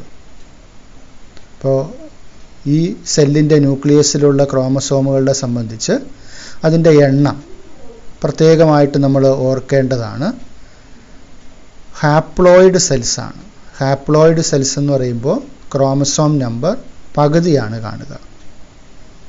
അല്ലാതെ മുഴുവൻ ക്രോമസോംസും കാണുന്നതിനെ നമ്മൾ ഡിപ്ലോയിഡ് സെൽസ് എന്ന് വിളിക്കും. അപ്പോൾ മനുഷ്യരെ സംബന്ധിച്ചിടത്തോളം ഹ്യൂമൻ ബീയിങ്സ് ഹാസ് 46 ക്രോമസോംസ്. അപ്പോൾ അതിൻ്റെ പകുതി 23 ക്രോമസോംസ് ആണ് സ്പേം സെൽസിൻ്റെ ന്യൂക്ലിയസിൽ കാണുന്നത്. അതുകൊണ്ട് sperm cells haploid ആണ്. The sperm head contains an elongated haploid nucleus. ഇനി ഇതിൽ ഈ ഹെഡിൻ്റെ പോർഷനിൽ ഏറ്റവും പ്രധാനപ്പെട്ട മറ്റൊരു ഭാഗമാണ് ഇവിടെ കാണുന്ന ഒരു ക്യാപ്പ് ലൈക്ക് സ്ട്രക്ചർ, ഒരു തൊപ്പി പോലത്തെ ഒരു ഭാഗം. അതിനെ വിളിക്കുന്ന പേരാണ് അക്രോസോം. അക്രോസോം ഇപ്പോൾ വളരെ പ്രധാനപ്പെട്ട സ്പേമിൻ്റെ ഒരു പാർട്ടാണ് അക്രോസോം. ഇപ്പോൾ പ്രത്യേകിച്ചും ഓർത്തിരിക്കേണ്ട ഒരു പേരാണ് സ്പേം ഹെഡിലുള്ള cap like structure. The cap like structure present in the sperm head is known as acrosome. Acrosome. അപ്പോൾ ഈ അക്രോസോമിൻ്റെ പ്രധാനപ്പെട്ട ഫങ്ഷൻ എന്ന് പറയുന്നത് ഇതിനകത്ത് ധാരാളം എൻസൈംസുകളുണ്ട്. അതിലേറ്റവും പ്രധാനപ്പെട്ട ഒരു എൻസൈമാണ് ഹയാലൂറോണിഡേസ് എന്ന് പറയുന്ന എൻസൈം. അപ്പോൾ ഈ എൻസൈംസ് ഫെർട്ടിലൈസേഷൻ, അതായത് സ്പേമും എഗ്ഗും തങ്ങളിൽ ഫ്യൂസ് ചെയ്യുന്ന പ്രോസസ്സ്. അപ്പോൾ ഫെർട്ടിലൈസേഷൻ നടക്കുമ്പോൾ ഈ സ്പേമിൻ്റെ ഹെഡ് എഗ്ഗിനകത്തേക്ക് പെനിട്രേറ്റ് ചെയ്ത് കയറും. അപ്പോൾ ആ ഒരു പെനിട്രേറ്റ് ചെയ്ത് കയറുമ്പോൾ ഈ എഗ്ഗിനെ പ്രൊട്ടക്റ്റ് ചെയ്തുകൊണ്ട് അല്ലെങ്കിൽ ഓവത്തിനെ പ്രൊട്ടക്റ്റ് ചെയ്തുകൊണ്ട് കാണുന്ന ഒരു ലെയറാണ് സോണ പെല്ലൂസിഡ എന്ന് പറയുന്ന ഒരു ലെയർ. അപ്പോൾ ഈ സോണ പെല്ലൂസിഡ എന്ന് പറയുന്ന ലെയറിനെ പെനിട്രേറ്റ് ചെയ്ത് കയറാൻ സഹായിക്കുന്ന ഒരു എൻസൈമാണ് അക്രോസോം പ്രൊഡ്യൂസ് ചെയ്യുന്ന ഹയാലൂറോണിഡേസ് എന്ന് പറയുന്ന എൻസൈം. അപ്പോൾ ഈ എൻസൈംസ് ഇതിനെ വഹിക്കുന്നു എന്നുള്ളതാണ് അക്രോസോമിൻ്റെ ഏറ്റവും പ്രധാനപ്പെട്ട ഫങ്ഷൻ എന്ന് പറയുന്നത്. The acrosome is filled with enzymes that help fertilisation of the ovum. ഇനി അടുത്ത പ്രധാനപ്പെട്ട ഭാഗമാണ് മിഡിൽ പീസ്. മിഡിൽ പീസ് എന്ന് പറയുന്ന ഭാഗം. അപ്പോൾ ഇവിടെ നോക്കുക, ഇവിടെ മൈറ്റോകോൺട്രിയയുടെ വലിയൊരു കൂട്ടം, നമ്മൾ സാധാരണ വിളിക്കുന്ന ഒരു ടേമാണ് നെബേൺ കേൺ എന്ന് പറയുന്ന ടേം കൊണ്ട് വിശേഷിപ്പിക്കാറുണ്ട്. മൈറ്റോകോൺട്രിയയുടെ ആ ഒരു കോംപ്ലക്സ്, മൈറ്റോകോൺട്രിയൽ കോംപ്ലക്സിനെ വിളിക്കുന്ന ഒരു ടേമാണ് നെബേൺ കേൺ. അപ്പോൾ മൈറ്റോകോൺട്രിയ ധാരാളം കാണും. മൈറ്റോകോൺട്രിയയുടെ ഫങ്ഷൻ നമുക്കറിയാം. മൈറ്റോകോൺട്രിയ എന്ന് പറയുന്നത് എനർജി സെല്ലുകൾക്ക് കൊടുക്കുന്ന പവർ ഹൗസാണ് മൈറ്റോകോൺട്രിയ എന്ന് പറയുന്നത്. പവർ ഹൗസ് ഓഫ് സെൽസ് എന്നാണ് വിശേഷിപ്പിക്കുന്നത്. അപ്പോൾ മെയിൽ ഫീമെയിൽ യൂണിയൻ നടക്കുമ്പോൾ ഫീമെയിൽസിൻ്റെ വജൈനയ്ക്കകത്തേക്ക് മെയിൽസിൻ്റെ സ്പേംസ് ഇജാക്കുലേറ്റ് ചെയ്യുകയും ഈ സ്പേംസ് ഫീമെയിൽ ജെനൈറ്റൽ ട്രാക്റ്റിനകത്തൂടെ കടന്ന് അത് യൂട്രസിനകത്തെത്തി, യൂട്രസിൽ നിന്ന് ഓവിഡക്റ്റിനകത്തെത്തി, ഓവിഡക്റ്റിൻ്റെ സ്ട്രക്ചർ നേരത്തെ നിങ്ങൾ പഠിച്ചത് ഓർമ്മിക്കുന്നുണ്ടാവും. ആംബുലറി ഇസ്തുമിക് ജംഗ്ഷൻ, ആംബുല ഇസ്മസ് എന്നുള്ള പാർട്ടുകൾ ഓർക്കുന്നുണ്ടാവും. ആ ഒരു പോർഷനിൽ സ്പേം എത്തുമ്പോഴാണ് ആക്ച്വലി ഫെർട്ടിലൈസേഷൻ എന്ന് പറയുന്ന പ്രോസസ്സ് നടക്കുന്നത്. അപ്പോൾ ഇത്രയും ഫീമെയിൽ ജെനൈറ്റൽ ട്രാക്റ്റിനകത്തുകൂടെ ഇതിന് മൂവ് ചെയ്യാൻ വേണ്ട എനർജി അത് കൊടുക്കുന്ന പാർട്ടാണ് ഈ കാണുന്ന മിഡിൽ പീസ്. മിഡിൽ പീസിൽ ധാരാളം, നേരത്തെ സൂചിപ്പിച്ചു, മൈറ്റോകോൺട്രിയ ഉണ്ട്. ഈ മൈറ്റോകോൺട്രിയാണ് ഇതിനാവശ്യമായിട്ടുള്ള എനർജി കൊടുക്കുന്നത്. The middle piece has numerous mitochondria which produce energy for the movement of tail that facilitate sperm motility essential for fertilisation. Motility എന്ന് പറഞ്ഞാൽ മൂവ്മെൻറ്റ്. അപ്പോൾ ഫെർട്ടിലൈസേഷന് ആവശ്യമായിട്ടുള്ള മൂവ്മെൻറ്റ് നടത്തുന്നതിന് ഇതിന് ഹെൽപ്പ് ചെയ്യുന്ന പാർട്ടാണ് മൈറ്റോകോൺട്രിയ എന്ന് പറയുന്ന ഈ മൈറ്റോകോൺട്രിയ കാണുന്ന മിഡിൽ പീസ്. അപ്പോൾ ഹെഡ് ഉണ്ട്, മിഡിൽ പീസ് ഉണ്ട്, ടെയിലുണ്ട്. അപ്പോൾ ഇവിടെ നെക്കിൽ സെൻട്രിയോൾസുകൾ കാണും. സെൻട്രിയോൾസിൽ നിന്നാണ് ഈ ആക്സിയൽ ഫിലമെൻറ്റ്സ് ഒക്കെ ഉണ്ടാകുകയും ടെയിൽ ഡെവലപ്പ് ചെയ്യുകയും ഫെർട്ടിലൈസേഷൻ നടന്നു കഴിയുമ്പോഴത്തേക്കും സെൽ ഡിവിഷന് ആവശ്യമായിട്ടുള്ള സെൻട്രിയോളുകളൊക്കെ പ്രൊവൈഡ് ചെയ്യുന്നതും ഈ നെക്കിൽ കാണുന്ന 2 സെൻട്രിയോൾസ് ഉണ്ട്. പ്രോക്സിമൽ സെൻട്രിയോൾസ് എന്നും ഡിസ്റ്റൽ സെൻട്രിയോൾസ് എന്നും പറയുന്ന 2 സെൻട്രിയോൾസുകളുണ്ട്. ഡിസ്റ്റൽ സെൻട്രിയോൾസിൽ നിന്നാണ് ഈ ഒരു ടെയിലിന് വേണ്ടിയുള്ള ഒരു ആക്സിയൽ കോംപ്ലക്സ് ഡെവലപ്പ് ചെയ്യുന്നത്. പ്രോക്സിമൽ സെൻട്രിയോളിൽ നിന്നാണ് അടുത്ത സെൽ ഡിവിഷൻ ആവശ്യമായിട്ടുള്ള സെൻട്രിയോളിനെ അടുത്ത് സൈഗോട്ടായി കഴിയുമ്പോഴത്തേക്കും സപ്ലൈ ചെയ്യുന്നത് ഇതിൽ നിന്നാണ്. അപ്പോൾ ഹെഡ് പ്രധാനമായിട്ട് ഓർക്കേണ്ട ഭാഗമാണ്. ഒന്ന് ന്യൂക്ലിയസ്, മറ്റൊന്ന് അക്രോസോം. അക്രോസോമാണ് ഫെർട്ടിലൈസേഷന് ആവശ്യമായിട്ടുള്ള എൻസൈംസ് പ്രൊഡ്യൂസ് ചെയ്യുന്ന ഭാഗം. Cap like structure present in the head of sperm എന്ന് പറയുന്ന ഭാഗം മൈറ്റോകോൺട്രിയാണ്. ഈ കാണുന്ന മിഡിൽ പീസിലെ മൈറ്റോകോൺട്രിയാണ് എനർജി, സ്പേമിൻ്റെ മൂവ്മെൻറ്റിന് ആവശ്യമായിട്ടുള്ള എനർജി പ്രൊവൈഡ് ചെയ്യുന്ന ഭാഗം. സ്പേമിനെ മൂവ് ചെയ്യാനും ഡയറക്ഷൻ ചേഞ്ച് ചെയ്യാനും ഒക്കെ സഹായിക്കുന്ന പാർട്ടാണ് ടെയിലായി എന്ന് പറയുന്ന ഈ പാർട്ട്. അപ്പോൾ ഒരു കോപ്പുലേഷൻ നടക്കുമ്പോൾ, കോപ്പുലേഷൻ എന്ന് പറയുന്നത് മെയിൽ ഫീമെയിൽ യൂണിയനെയാണ്, സെക്ഷൽ യൂണിയനെയാണ് കോപ്പുലേഷൻ എന്ന് പറയുന്നത്. അപ്പോൾ ഒരു പ്രാവശ്യം സ്ത്രീ പുരുഷ ബന്ധം നടക്കുന്ന സമയത്ത് പുരുഷൻ ഒരു പ്രാവശ്യം ഇജാക്കുലേറ്റ് ചെയ്യുന്ന, ദാറ്റ് മീൻസ് പുരുഷൻ്റെ ശരീരത്തിൽ നിന്നും പുറത്തേക്ക് വരുന്ന സ്പേംസ്, അതിൻ്റെ എണ്ണം എന്ന് പറയുന്നത് ഏകദേശം 200 മുതൽ 300 മില്യൺ സ്പേംസ് ആണ് during A coitus. Coitus means intercourse or union of male and female. അപ്പോൾ ഒരു സിംഗിൾ കോയിറ്റസ്, ഒരു പ്രാവശ്യം ശാരീരിക ബന്ധത്തിൽ ഏർപ്പെടുമ്പോൾ ഒരു മെയില് പുറത്തേക്ക് വിടുന്നത് ഏകദേശം 200 to 300 മില്യൺ സ്പേംസ് ഉണ്ടാകും. അപ്പോൾ ഈ ഒരു സ്പേം കൗണ്ട് വളരെ പ്രധാനമാണ്. അപ്പോൾ ഈ വരുന്ന ഈ സ്പേം സെൽസിൽ സാധാരണ രീതിയിൽ male female fertilisation zygote development നടക്കണമെങ്കിൽ ഈ വരുന്ന സ്പേംസിൽ 60% എങ്കിലും നോർമൽ ഷേപ്പും സൈസും ഒക്കെ എത്തിയിരിക്കണം. അതായത് നേരത്തെ നമ്മൾ പഠിച്ചിട്ടുണ്ട്, സ്പേം സെൽസിൻ്റെ ഡെവലപ്മെൻറ്റിൽ പല സ്റ്റേജസ് ഉണ്ട്. പ്രൈമറി സ്പെർമറ്റോസൈറ്റ്സ് ഉണ്ട്, സെക്കൻഡറി സ്പെർമറ്റോസൈറ്റ് ഉണ്ട്, സ്പെർമാറ്റിഡ്സ് ഉണ്ട്, സ്പെർമറ്റോസോവയുണ്ട്. അപ്പോൾ മെച്ചുറായിട്ടുള്ള സ്പേംസ് മാത്രമല്ല പുറത്തേക്ക് വരിക, അതോടൊപ്പം പല സ്റ്റേജുകളിലുള്ള സെല്ലുകളും ഉണ്ടാകാം. അപ്പോൾ എന്തായാലും ഈ വരുന്നതിൽ 60% സ്പേംസിനും നോർമൽ ഷേപ്പും സൈസും ഉണ്ടാവണം. ഈ 200 to 300 മില്യൺ സ്പേംസ് പുറത്തേക്ക് വരുന്നതിൽ 60%ന് നോർമൽ ഷേപ്പും സൈസും ഉണ്ടായിരിക്കണം. 40% എങ്കിലും വിഗറസ് മോട്ടിലിറ്റി ഉണ്ടായിരിക്കണം, വളരെ ആക്റ്റീവായിട്ട് മൂവ് ചെയ്യാനുള്ള കപ്പാസിറ്റിയുള്ള സ്പേംസ് ആയിരിക്കണം. അപ്പോൾ ഇത് മെയിൽസിനെ സംബന്ധിച്ചിടത്തോളം ഫെർട്ടിലിറ്റിക്ക് വളരെ അത്യാവശ്യമാണ്. അപ്പോൾ നോർമലായിട്ടുള്ള സ്പേംസ് എല്ലാം ഉണ്ടെങ്കിലും ഈ ആവശ്യത്തിനുള്ള എണ്ണം, അതുപോലെ തന്നെ ഷേപ്പും, അതുപോലെ തന്നെ മോട്ടിലിറ്റിയും ഒക്കെ എത്തിയ സ്പേംസ് ഉണ്ടാകണം. ഒരു പ്രാവശ്യം ഇജാക്കുലേറ്റ് ചെയ്യുമ്പോൾ 200 to 300 മില്യൺ സ്പേംസ് പുറത്തേക്ക് വരുന്നുണ്ട്. അപ്പോൾ അതിൽ 60% എങ്കിലും നോർമൽ ഷേപ്പും സൈസും എത്തിയിരിക്കണം. 40%ന് വിഗറസ് മോട്ടിലിറ്റി ഉണ്ടായിരിക്കണം, ഭംഗിയായിട്ട് നന്നായിട്ട് മൂവ് ചെയ്യാൻ കപ്പാസിറ്റി എത്തിയ സ്പേംസും ആയിരിക്കണം. എങ്കിൽ മാത്രമേ ഫെർട്ടിലൈസേഷൻ നടക്കുകയും കുഞ്ഞുണ്ടാവുകയും ചെയ്യുകയുള്ളൂ. അല്ലെങ്കിൽ അത് മെയിൽ ഇൻഫെർട്ടിലിറ്റിക്ക് കാരണമാവും, പുരുഷ വന്ധ്യതയ്ക്കുള്ള ഒരു കാരണമായിട്ട് മാറും. അപ്പോൾ ഇത് ഇത്തരണത്തിലും ഓർമ്മിക്കേണ്ട ഒരു വസ്തുതയാണ് സ്ക്രോട്ടത്തിൻ്റെ ഫങ്ഷൻ. അപ്പോൾ നോർമലായിട്ട് സ്പേം സെൽസിൻ്റെ പ്രൊഡക്ഷൻ നടക്കണമെങ്കിൽ സ്ക്രോട്ടത്തിൻ്റെ ടെമ്പറേച്ചർ മെയിൻറ്റെയിൻ ചെയ്യേണ്ട ആവശ്യകതയെക്കുറിച്ച് നമ്മൾ നേരത്തെ ഡിസ്കസ് ചെയ്തിട്ടുണ്ട്. അതും ഇവിടെ ഒന്ന് ഓർമ്മിക്കുക. അപ്പോൾ നോർമലായിട്ട് ഒരു ഇജാക്കുലേഷൻ നടക്കുമ്പോൾ ഈ കൗണ്ടൊക്കെ എത്തണമെന്നുണ്ടെങ്കിൽ നോർമലായിട്ടുള്ള ടെമ്പറേച്ചറും അവിടെ മെയിൻറ്റെയിൻ ചെയ്യപ്പെടണം.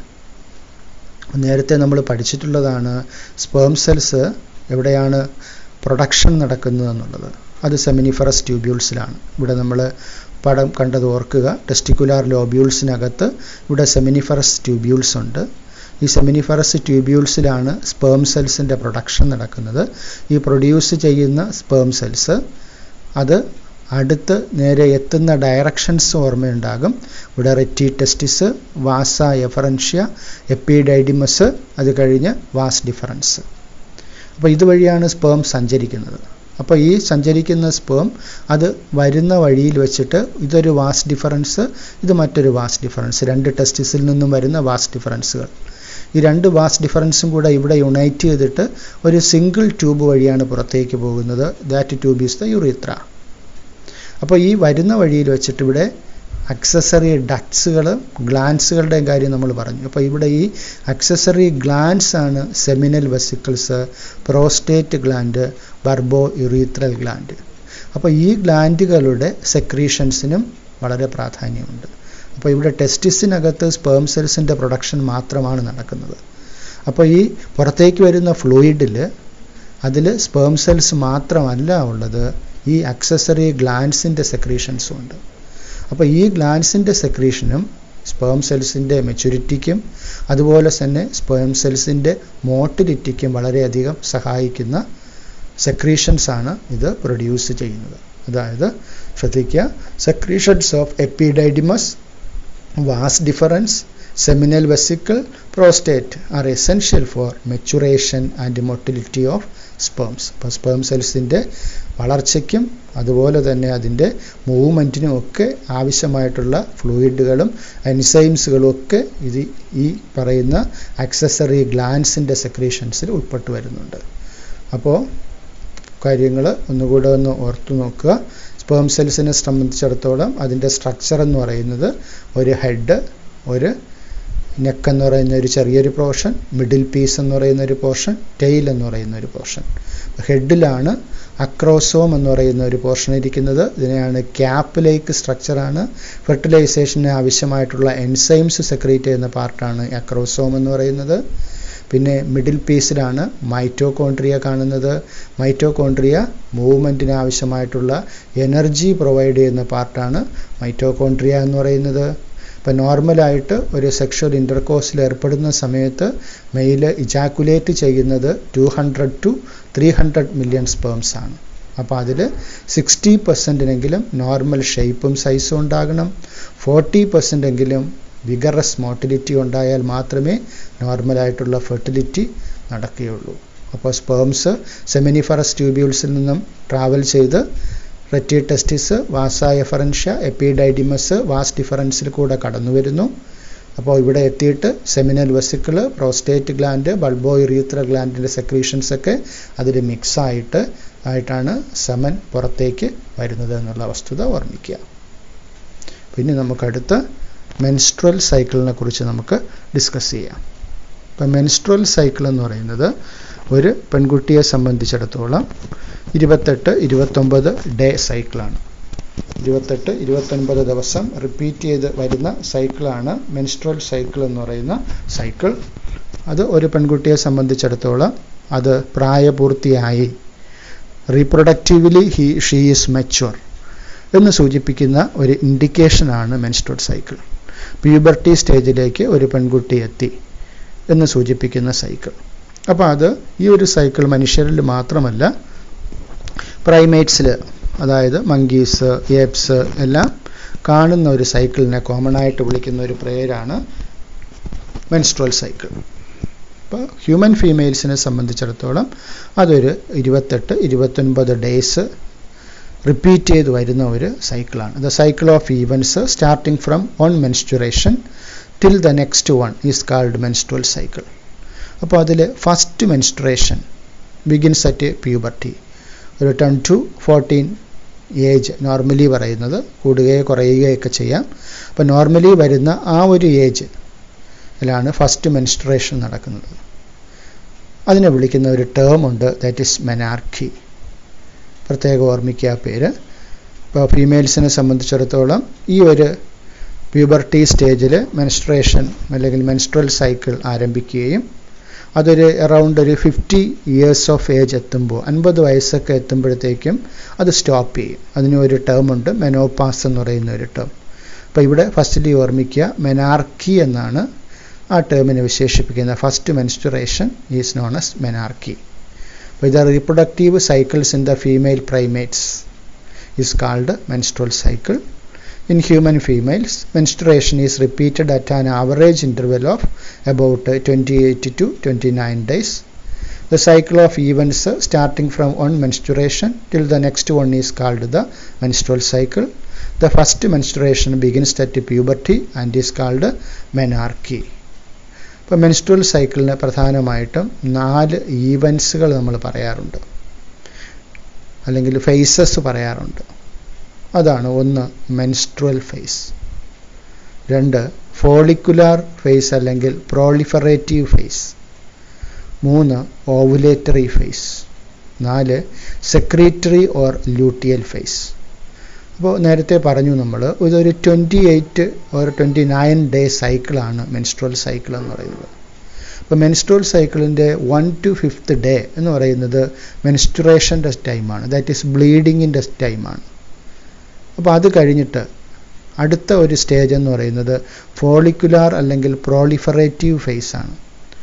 അപ്പോൾ ഈ ഒരു പ്രോസസ്സ് നടക്കണമെന്നുണ്ടെങ്കിൽ, അതായത് മെൻസ്ട്രുവൽ ഫേസ് എന്ന് പറയുന്നത് ഫീമെയിലിൻ്റെ ഓവറിയിൽ നിന്നും ആദ്യമായിട്ട് ഓവം റിലീസ് ചെയ്യുന്ന പ്രോസസ്സാണ്, അല്ലെങ്കിൽ ഓരോ മാസവും ഓവം റിലീസ് ചെയ്യുന്നതിനെ തുടർന്നുണ്ടാകുന്ന ഒരു പ്രോസസ്സാണ്.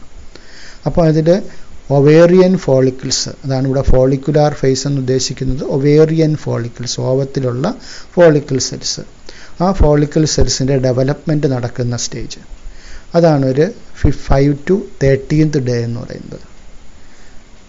അത് കഴിഞ്ഞിട്ട് ഒരു മെൻസ്ട്രുവൽ സൈക്കിളിൻ്റെ കറക്റ്റായിട്ട് 28 ഡേ ഇത് റിപ്പീറ്റ് ചെയ്ത് വരുന്ന ഒരു മെൻസ്ട്രുവൽ സൈക്കിളുള്ള ഒരു ലേഡിയെ സംബന്ധിച്ചിടത്തോളം ആ മെൻസ്ട്രുവൽ സൈക്കിളിൻ്റെ 14th ഡേയിൽ ഓവുലേഷൻ നടക്കും. അതുകൊണ്ടാണ് ഇവിടെ 14th ഡേയിന് ഒരു സൈക്കിളൂടെ പേരൂടെ കൊടുത്തിട്ടുണ്ട്, ദാറ്റ് ഈസ് ഓവുലേറ്ററി ഫേസ് എന്ന് പറഞ്ഞത്. ഇനി അടുത്ത് വരുന്നതാണ് സെക്രീറ്ററി ഫേസ് അല്ലെങ്കിൽ ലൂട്ടിയൽ ഫേസ് എന്ന് പറയുന്നത്. അപ്പോൾ ഇവിടെ ഈ പേരുമായിട്ട് ബന്ധപ്പെട്ടതാണ് കോർപ്പസ് ലൂട്ടിയം. നേരത്തെ കേട്ടിട്ടുണ്ട്. കോർപ്പസ് ലൂട്ടിയം എന്ന് പറഞ്ഞാൽ ഓവുലേഷൻ നടന്നു കഴിഞ്ഞിട്ട് റപ്ചർ ആയുന്ന ഒവേറിയൻ ഫോളിക്കിൾസിൽ നിന്ന് ഡെവലപ്പ് ചെയ്യുന്ന എൻഡോക്രൈൻ ഗ്ലാൻഡാണ് കോർപ്പസ് ലൂട്ടിയം. അപ്പോൾ ആ കോർപ്പസ് ലൂട്ടിയം സെക്രീറ്റ് ചെയ്യുന്ന ഒരു ഹോർമോണാണ് പ്രോജസ്ട്രോൺ. അപ്പോൾ ആ ഒരു സെക്രീഷൻ നടക്കുന്നത് കൊണ്ട് സെക്രീറ്ററി ഫേസ് അല്ലെങ്കിൽ ലൂട്ടിയൽ ഫേസ് എന്നുള്ള പേരിലാണ് അറിയപ്പെടുന്നത്. അപ്പോൾ പ്രധാനമായിട്ടും 3 ഫേസാണ്: menstrual phase, follicular phase, luteal phase. എന്നാൽ 14th ഡേയിൽ നമുക്കൊരു ഓവുലേറ്ററി ഫേസിൻ്റെ കാര്യം കൂടെ നമുക്കിവിടെ പറയാവുന്നതാണ്. അപ്പോൾ അങ്ങനെയാണെങ്കിൽ 4 ഫേസ് പറയാം: മെൻസ്ട്രുവൽ ഫേസ്, ഫോളിക്കുലാർ ഫേസ് അല്ലെങ്കിൽ proliferative phase, ovulatory phase, secretory or luteal phase. Menstrual phase 1 to 5th day, follicular phase 5 to 13th day, ovulatory phase 14th day, secretory phase 15th to 28th day. ആ ഒരു രീതിയിൽ 4 ഫേസുകളെയും കുറിച്ച് നമുക്ക് പറയാം. പിന്നെ നമുക്ക് ഓരോ ഫേസുകളെ കുറിച്ചും നമുക്ക് ഡീറ്റെയിൽഡ് ആയിട്ട് നമുക്കൊന്ന് നോക്കാം. ആദ്യമായിട്ട് മെൻസ്ട്രുവൽ ഫേസ്. ഇപ്പോൾ നേരത്തെ സൂചിപ്പിച്ചു, മെൻസ്ട്രുവൽ ഫേസ് എന്ന് പറയുന്നത് മെൻസ്റ്റുറേഷൻ നടക്കുന്ന ഫേസസ് അല്ലെങ്കിൽ മെൻസസ് നടക്കുന്ന ഫേസാണ്. മെൻസസ് എന്ന് പറഞ്ഞാൽ ബ്ലീഡിങ്, ദാറ്റ് മീൻസ് വജൈനയിൽ നിന്നും പുറത്തേക്ക് ബ്ലഡും മറ്റ് സെക്രീറ്ററി പ്രോഡക്ട്സും ഒക്കെ പുറത്തേക്ക് വരുന്ന പ്രോസസ്സാണ്. നമ്മൾ നേരത്തെ യൂട്രസിൻ്റെ സ്ട്രക്ചർ പഠിച്ചപ്പോൾ നിങ്ങൾ ഓർമ്മിക്കുന്നുണ്ടാവും, അതിൻ്റെ ഏറ്റവും ഇന്നർ ലെയറാണ് എൻഡോമെട്രിയം. അപ്പോൾ ഈ ഒരു മെൻസ്ട്രുവൽ ഫേസിൽ ഓവറിയിൽ നിന്നും റിലീസ് ചെയ്യുന്ന ഓവം അത് ഇതിനകത്തേക്ക് എത്തുകയും യൂട്രസിനകത്തേക്ക് എത്തുകയും യൂട്രസിനകത്ത് വെച്ചിട്ട് അത് ഫെർട്ടിലൈസേഷൻ വിധേയമാവുകയും ചെയ്യുകയാണെങ്കിൽ പിന്നെ ഈ മെൻസ്ട്രുവൽ ഫേസ് ഉണ്ടാവില്ല. ഫെർട്ടിലൈസേഷൻ നടന്നില്ലെങ്കിലാണ് ഈ മെൻസ്ട്രുവൽ ഫേസ് വരുന്നത്.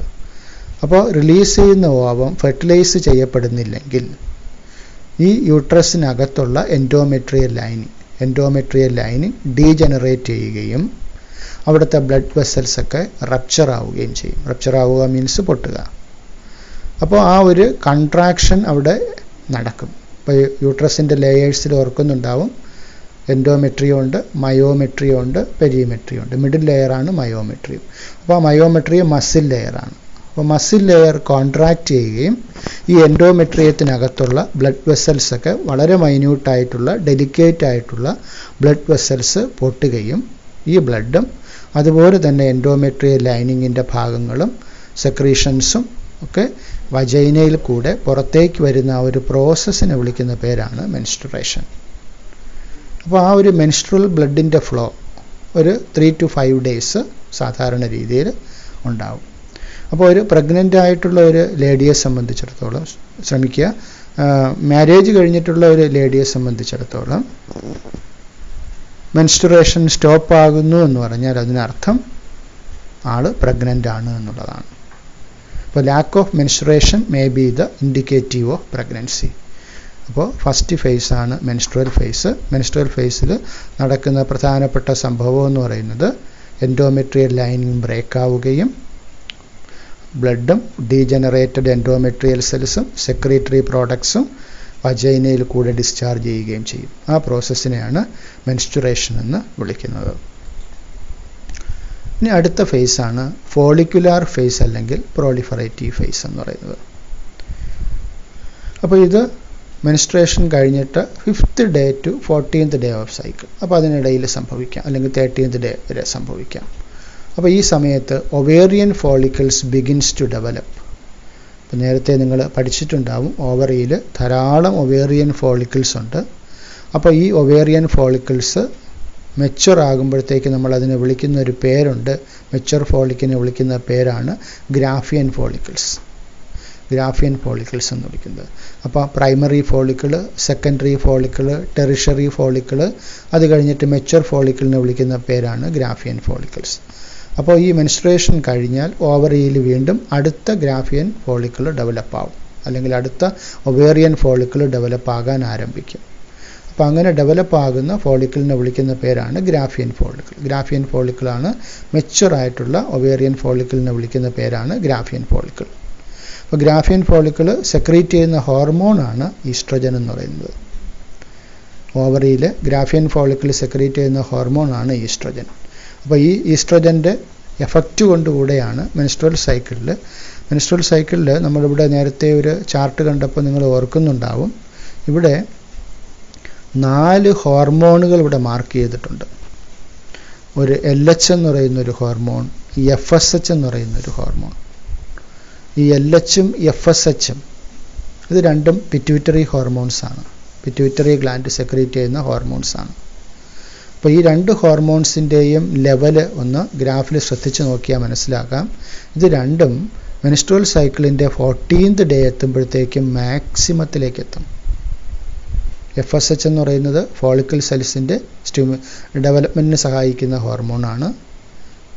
ഫോളിക്കിൾ സെൽസ് മെച്യൂർ ആകാൻ സഹായിക്കുന്ന ഹോർമോണാണ് FSH. LH എന്ന് പറയുന്നത് ഈ ഓവുലേഷന് സഹായിക്കുന്ന ഹോർമോണാണ്. ഓവറിയിൽ നിന്നും ഓവം റിലീസ് ചെയ്യണമെന്നുണ്ടെങ്കിൽ LH ബ്ലഡിൽ ആ സമയത്ത് മാക്സിമം ഉണ്ടായിരിക്കണം. ആ LH മാക്സിമം എത്തുന്ന ഒരു സ്റ്റേജിനെ വിളിക്കുന്ന പേരാണ് LH സർജ് എന്ന് വിളിക്കും. അപ്പം അതുപോലെ തന്നെ ഇവിടെ 2 ഹോർമോണുണ്ട്. ഈസ്ട്രജൻ എന്ന് പറയുന്നൊരു ഹോർമോണുണ്ട്, പ്രോജസ്ട്രോൺ എന്ന് പറയുന്നൊരു ഹോർമോണുണ്ട്. അപ്പോൾ ഈസ്ട്രജൻ എന്ന് പറയുന്ന ഹോർമോൺ ഗ്രാഫിയൻ ഫോളിക്കിൾ സെക്രീറ്റ് ചെയ്യുന്ന ഹോർമോണാണ്. അപ്പോൾ ആ ഹോർമോണും ഈ 14th day മാക്സിമം എത്തും. എന്നാൽ പ്രോജസ്ട്രോൺ ഹോർമോണിൻ്റെ അളവ് നോക്കിക്കേ, ഇത് 14th day കഴിയുന്നത് വരെ ഇത് വളരെ മിനിമം ലെവലിലേ ബ്ലഡിൽ കാണുകയുള്ളൂ. എന്നാൽ അത് കഴിഞ്ഞാലോ ഇവിടെ ഇത് മാക്സിമത്തിലേക്ക് എത്തുകയാണ്.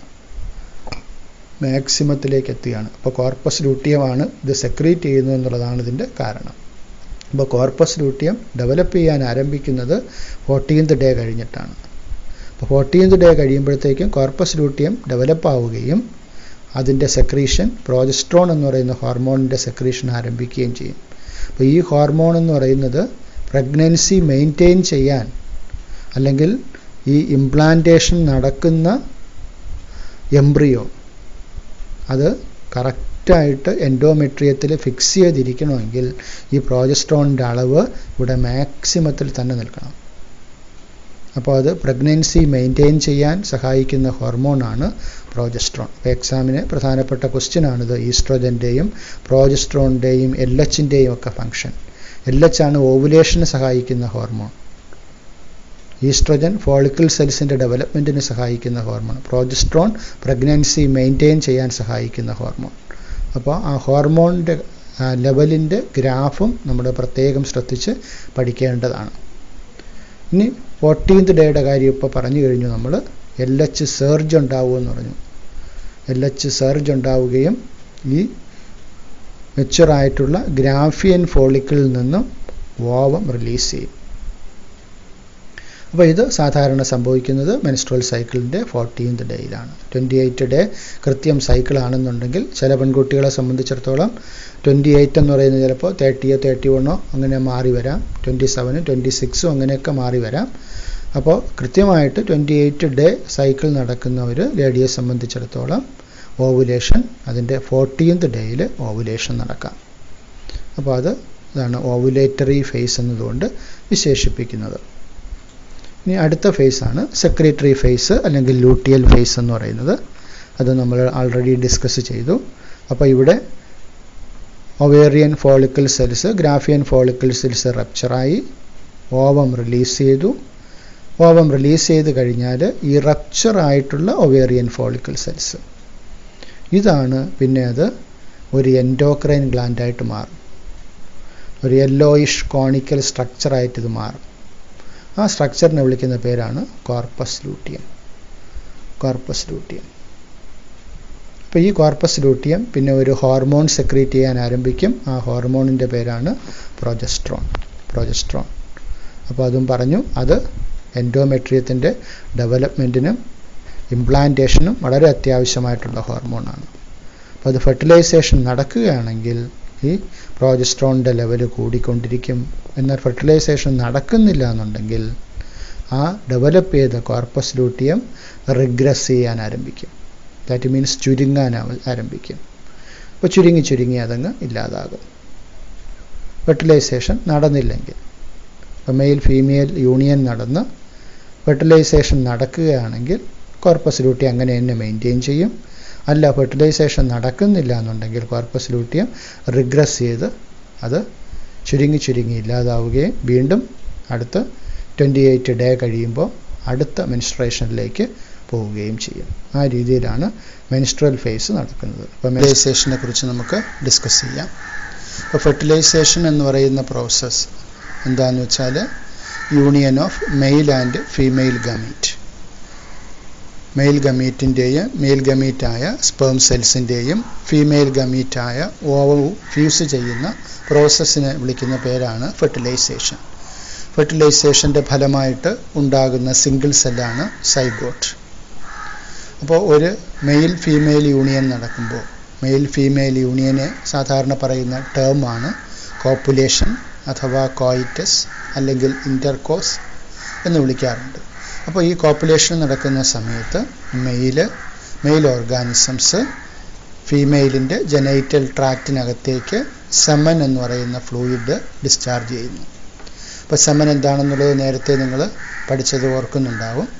അപ്പോൾ സെമൻ എന്ന് പറയുന്നത് സ്പെർമറ്റോസൈറ്റ്സ് സ്പേം സെൽസും അതുപോലെ തന്നെ അക്സസറി ഗ്ലാൻസായ സെമിനൽ വെസിക്കിൾസ് അതുപോലെ തന്നെ പ്രോസ്റ്റേറ്റ് ഗ്ലാൻഡ് തുടങ്ങിയ ഗ്ലാൻസിൻ്റെ സെക്രീഷൻസ് ഒക്കെ കൂടെ ചേർന്ന ഫ്ലൂയിഡിനെ വിളിക്കുന്ന പേരാണ് സെമൻ എന്ന് പറയുന്നത്. അപ്പോൾ കോപ്പുലേഷൻ നടക്കുന്ന സമയത്ത് മെയിൽ ഫീമെയിൽ യൂണിയൻ നടക്കുന്ന സമയത്ത് പെനിസിൽ നിന്നും യുറീത്ര വഴി സെമൻ എന്ന് പറയുന്ന ഫ്ലൂയിഡ് ഫീമെയിലിൻ്റെ ജനൈറ്റൽ ട്രാക്റ്റിനകത്തേക്ക് എക്സ്പെഷ്യലി ദാറ്റ് ഈസ് വജൈനയിലേക്ക് എത്തിച്ചേരുന്നു. അപ്പോൾ ഈ എത്തിച്ചേരുന്ന സ്പേംസ് ഇവിടെ സെർവൈക്കൽ കനാൽ വഴി സെർവിക്സ് വഴി യൂട്രസിനകത്തേക്ക് എത്തിച്ചേരുകയും അത് ഇതുവഴി മൂവ് ചെയ്ത് ഈ ട്യൂബ് പേര് നിങ്ങൾക്കറിയാം, ഫലോപ്യൻ ട്യൂബ് അല്ലെങ്കിൽ ഓവിഡക്റ്റിനകത്തേക്ക് എത്തിച്ചേരുകയും ഇവിടെ ഓവിഡക്റ്റിൻ്റെ ഡിഫറൻറ്റ് പാർട്സ് പഠിച്ചത് ഓർമ്മിക്കുന്നുണ്ടാവും. ഫിംബ്രിയെ, ഇൻഫൻറ്റിബുലം, ആംബുല, ഇസ്ത്മസ് എന്ന് പറയുന്ന പാർട്ട്. അപ്പോൾ ഈ ഇസ്ത്മസും ആംബുലയും കൂടെ ചേരുന്ന ഈ പോർഷൻ, ഇസ്മസും ആംബുലയും കൂടെ ചേരുന്ന ഈ പോർഷൻ, ആ ചേരുന്ന പോർഷനെ വിളിക്കുന്ന പേരാണ് ആംബുലറി ഇസ്ത്മിക് ജംഗ്ഷൻ. ആംബുലറി ഇസ്ത്മിക് ജംഗ്ഷൻ എന്ന് പറയുന്ന പാർട്ടാണിത്. ഈ പാർട്ട് ആംബുലറി ഇസ്ത്മിക് ജംഗ്ഷൻ. ഇവിടെ വെച്ചാണ് മനുഷ്യരിൽ ഫെർട്ടിലൈസേഷൻ നടക്കുന്ന സ്ഥലം. അപ്പോൾ ഈ പേര് പ്രത്യേകം ഓർമ്മിക്കുക. In human beings fertilization takes place in ampullary isthmic junction. അപ്പോൾ നോർമലി നമ്മൾ ഓവിഡക്റ്റിനകത്താണ് ഫെർട്ടിലൈസേഷൻ നടക്കുന്നതെന്ന് പറയുമെങ്കിലും സ്പെസിഫിക് ആയിട്ട് അവിടെ ആംബുലറി ഇസ്മിക് ജംഗ്ഷനിലാണ് ഫെർട്ടിലൈസേഷൻ നടക്കുന്ന സ്ഥലം. അപ്പോൾ ഇവിടെ ഓർക്കേണ്ട വസ്തുത എന്ന് പറയുന്നത്, ഇപ്പോൾ ഈ പിക്ചറിൽ നമുക്കിങ്ങനെ കാണിച്ചിട്ടുണ്ട്. ഇതാ യൂട്രസിനകത്ത് കൂടെ സ്പേം സെൽസ് ഇങ്ങനെ ട്രാവൽ ചെയ്ത് ഫലോപ്പിയൻ ട്യൂബിനകത്തേക്ക് ഇങ്ങനെ കടന്നു പോകുന്നു. അപ്പോൾ ഇവിടെ ഓവറി ഉണ്ട്. ഓവറിയിൽ നേരത്തെ മെൻസ്ട്രൽ സൈക്കിൾ പഠിച്ചപ്പോൾ പഠിച്ചു. മെൻസ്ട്രൽ സൈക്കിളിൻ്റെ 14th ഡേയിൽ ഓവുലേഷൻ നടക്കും. അപ്പോൾ ഓവുലേഷൻ നടന്നിട്ട് പുറത്തേക്ക് വരുന്ന ഓവം, ആ ഓവും ഈ ഓവിഡക്റ്റിനകത്തുകൂടെ സഞ്ചരിച്ച് ഈ പോർഷനിലെത്തും, ആംബുലർ ഇസ്മിക് ജംഗ്ഷൻ. അപ്പോൾ ഈ ആംബുലറി ഇസ്മിക് ജംഗ്ഷനിൽ ഒരേ സമയത്ത് എത്തുമ്പോൾ മാത്രമേ ഫെർട്ടിലൈസേഷൻ നടക്കാറുള്ളൂ. നോർമലി ഫെർട്ടിലൈസേഷൻ നടക്കുകയുള്ളൂ. അപ്പോൾ ഇവിടെ വെച്ച് ഫെർട്ടിലൈസേഷൻ നടന്നാൽ മാത്രമേ അത് സെൽ ഡിവിഷൻ നടന്നിട്ട് അത് യൂട്രസിനകത്ത് എത്തിച്ചേർന്ന് ഇംപ്ലാന്റേഷൻ നടക്കേണ്ട ദിവസമാകുമ്പോഴത്തേക്കും ഇവിടെ എത്തുകയുള്ളൂ. അല്ലെങ്കിൽ അത് ഇംപ്ലാന്റേഷൻ നടക്കാതെ അത് പോകും. അപ്പോൾ അതുകൊണ്ട് ഓർക്കേണ്ട പ്രധാനപ്പെട്ട മറ്റൊരു വസ്തുതയാണ്, എല്ലാ സ്ത്രീ പുരുഷ ബന്ധം നടക്കുന്ന സമയത്തും സ്പേം റിലീസ് ചെയ്യുന്നുണ്ട്, എഗ്ഗ് റിലീസ് ചെയ്യുന്നുണ്ടാവില്ല. എന്നാൽ എഗ്ഗ് റിലീസ് ചെയ്യുന്നുണ്ടെങ്കിലും ഫെർട്ടിലൈസേഷൻ നടന്നാലും നടന്നില്ലെങ്കിലും, അപ്പോൾ ഈ ഒരു ഏരിയയിൽ വെച്ച് ഫെർട്ടിലൈസേഷൻ നടന്നാൽ മാത്രമേ അത് വിജയകരമായിട്ട് ഇംപ്ലാന്റേഷൻ നടക്കുകയുള്ളൂ. അതുകൊണ്ട് that is the reason why not all copulations lead to fertilisation and pregnancy. അപ്പോൾ എല്ലാ സ്ത്രീ പുരുഷ ബന്ധവും ഫെർട്ടിലൈസേഷൻ നടക്കുകയും അതോടെ പ്രഗ്നൻസി ആവുകയും അല്ലെങ്കിൽ ഫീമെയിൽ പ്രഗ്നൻ്റ് ആവുകയും ചെയ്യുന്നു എന്ന് നമുക്ക് പറയാൻ സാധിക്കില്ല. അപ്പോൾ ഓവവും സ്പേമും ഒരേ സമയത്ത് ഈ ആംബുലറി ഇസ്മിക് ജംഗ്ഷനിലെത്തിയാൽ മാത്രമേ ഫെർട്ടിലൈസേഷൻ നടക്കുകയും ആ ഫെർട്ടിലൈസേഷൻ്റെ ഫലമായിട്ട് ഉണ്ടാകുന്ന എംബ്രിയോ ഇംപ്ലാന്റേഷന് വിധേയമാവുകയും ചെയ്യുകയുള്ളൂ. അല്ലെങ്കിൽ ഫെർട്ടിലൈസേഷൻ നടന്നാലും ഇംപ്ലാന്റേഷൻ നടക്കാതെ അത് പുറത്തേക്ക് പോവുകയാണ് സംഭവിക്കുക. അപ്പോൾ അത് പ്രത്യേകം ഓർമ്മിക്കുക. എല്ലാ കോപ്പുലേഷൻസും അത് ഫെർട്ടിലൈസേഷന് കാരണമാകുന്നില്ല. Fertilization can only occur if the ovum and sperms are transported simultaneously to the ampullary isthmic junction. ഒരേ സമയത്ത് ഓവവും സ്പേമും ആംബുലറി ഇസ്മിക് ജംഗ്ഷനിൽ എത്തുന്ന കോപ്പുലേഷൻസ് മാത്രമേ ഫെർട്ടിലൈസേഷൻ നടക്കുകയുള്ളൂ. ഫെർട്ടിലൈസേഷൻ നടന്ന് അത് ഇംപ്ലാന്റേഷൻ നടന്ന് പ്രഗ്നൻസിയിലേക്ക് പോവുകയുള്ളൂ. അപ്പോൾ ആ ഒരു പോയിന്റ് പ്രത്യേകം ഒന്ന് ഓർമ്മിച്ചു കൊള്ളുക. അപ്പോൾ ഫെർട്ടിലൈസേഷൻ എന്ന് പറയുന്ന പ്രോസസ്സ് നമുക്ക് എന്താണെന്നറിയാം. Fusion of sperm with ovum is called fertilization. അപ്പോൾ ഓവത്തിൻ്റെ സ്ട്രക്ചർ പഠിച്ചപ്പോൾ നമ്മൾ നേരത്തെ മനസ്സിലാക്കിയിട്ടുണ്ട്, ഓവത്തിൻ്റെ പുറത്തായിട്ട് ഇമ്മീഡിയറ്റായിട്ട് കവർ ചെയ്തുകൊണ്ട് ഒരു ലെയറുണ്ട്. ആ ലെയറിനെ വിളിക്കുന്ന പേരാണ് സോണ പെല്ലൂസിഡ. സോണ പെല്ലൂസിഡ എന്ന് പറയുന്ന ഒരു ലെയറുണ്ട്. അതുപോലെ തന്നെ അതിനെ ചുറ്റി സറൗണ്ട് ചെയ്തുകൊണ്ട് കൊറോണ റേഡിയേറ്റ എന്ന് പറയുന്ന ഫോളിക്കിൾ സപ്പോർട്ടിംഗ് സെൽസും ഉണ്ട്. അപ്പോൾ ഫെർട്ടിലൈസേഷൻ നടക്കുന്ന സമയത്ത് നേരത്തെ സ്പേമിൻ്റെ സ്ട്രക്ചർ പഠിച്ചപ്പോൾ ഓർക്കുന്നുണ്ടാവും. സ്പേമിന് ഈ ഭാഗത്തായിട്ട് ഹെഡിലായിട്ട് ഒരു ക്യാപ്പിലേക്ക് സ്ട്രക്ചറുണ്ട്. എന്താ അതിൻ്റെ പേര്? അക്രോസോം. അക്രോസോമിനകത്ത് ധാരാളം എൻസൈംസ് ഉണ്ട് which help for fertilization, especially hyaluronidase. അപ്പോൾ ആ എൻസൈംസ് ഈ കൊറോണ റേഡിയേറ്റ സെൽസ് ലൂസൺ ചെയ്യാനും അതുപോലെ തന്നെ ഈ സോണ പെല്ലൂസിഡ ലെയർ പെനിട്രേറ്റ് ചെയ്യാനും ഈ എൻസൈം സഹായിക്കും. അപ്പോൾ ഈ പെനിട്രേറ്റ് ചെയ്തിട്ട് സ്പേമിൻ്റെ ഹെഡാണ് ഓവത്തിനകത്തേക്ക് കടക്കുന്നത്. അപ്പോൾ ഇവിടെ കടന്നു കഴിഞ്ഞാൽ during fertilization a sperm comes in contact with zona pellucida layer of the ovum and induces changes in the membrane that block the entry of additional sperms. അപ്പോൾ നേരത്തെ നിങ്ങൾ മനസ്സിലാക്കിയതാണ്, ഒരു കോപ്പുലേഷൻ നടക്കുന്ന സമയത്ത് മില്യൺസ് ഓഫ് സ്പേംസ് ആണ് യൂട്രസിനകത്തേക്ക് എത്തുന്നത്. അതിൽ only one sperm, ഒരേ ഒരു സ്പേം മാത്രമാണ് എഗ്ഗിനകത്തേക്ക് കടന്ന് ഫെർട്ടിലൈസേഷന് വിധേയമാകുന്നത്. അപ്പോൾ ഒരു സ്പേമിൻ്റെ ഹെഡ് ഈ ഓവത്തിനകത്തേക്ക് കടന്നാൽ ഉടൻ തന്നെ ഇവിടെ ഈ ഈ ലെയർ ഒരു ഫെർട്ടിലൈസേഷൻ മെംബ്രെയിനായിട്ട് മാറുകയും പിന്നെ അഡീഷണൽ എൻട്രി ഓഫ് സ്പേംസ് നടക്കാതെ ഈ സോണ പെല്ലൂസിഡ ലെയർ അതിനെ പ്രൊട്ടക്റ്റ് ചെയ്യുകയും ചെയ്യും. Thus it ensures that only one sperm can fertilize an ovum. The secretion of the acrosome helps the sperm enter into the cytoplasm of the ovum through the zona pellucida and the plasma membrane. അപ്പോൾ അക്രോസോമിൻ്റെ role അവിടെയാണ്. ധാരാളം enzymes അത് secrete ചെയ്യുന്നുണ്ട്.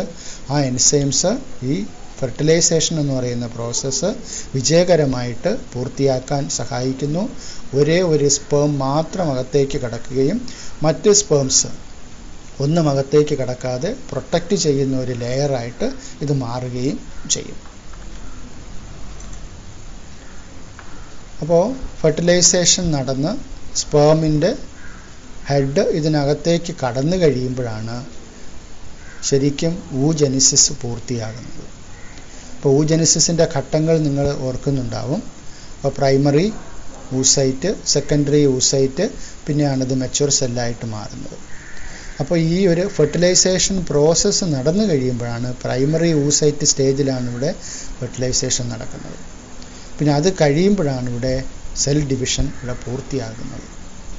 The entry of sperm induces the completion of second meiotic division and second polar body is released.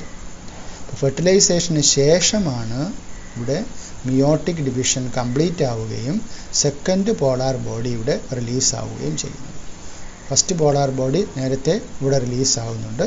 അതിൽ നിന്നും second meiotic division നടന്നു കഴിയുമ്പോഴാണ് സെക്കൻഡ് പോളാർ ബോഡി പുറത്തേക്ക് വരുന്നത്. അപ്പോൾ ആക്ച്വലി പറയുകയാണെങ്കിൽ ഊജനിസിസ് എപ്പോൾ കംപ്ലീറ്റ് ചെയ്യുന്നു എന്ന് ചോദിച്ചു കഴിഞ്ഞാൽ ഫെർട്ടിലൈസേഷനോടുകൂടി മാത്രമാണ് ആ സെൽ ഡിവിഷൻ പൂർണ്ണമായിട്ടും പൂർത്തിയാകുന്നത്. നമുക്ക് ഡിസ്കസ് ചെയ്യാം.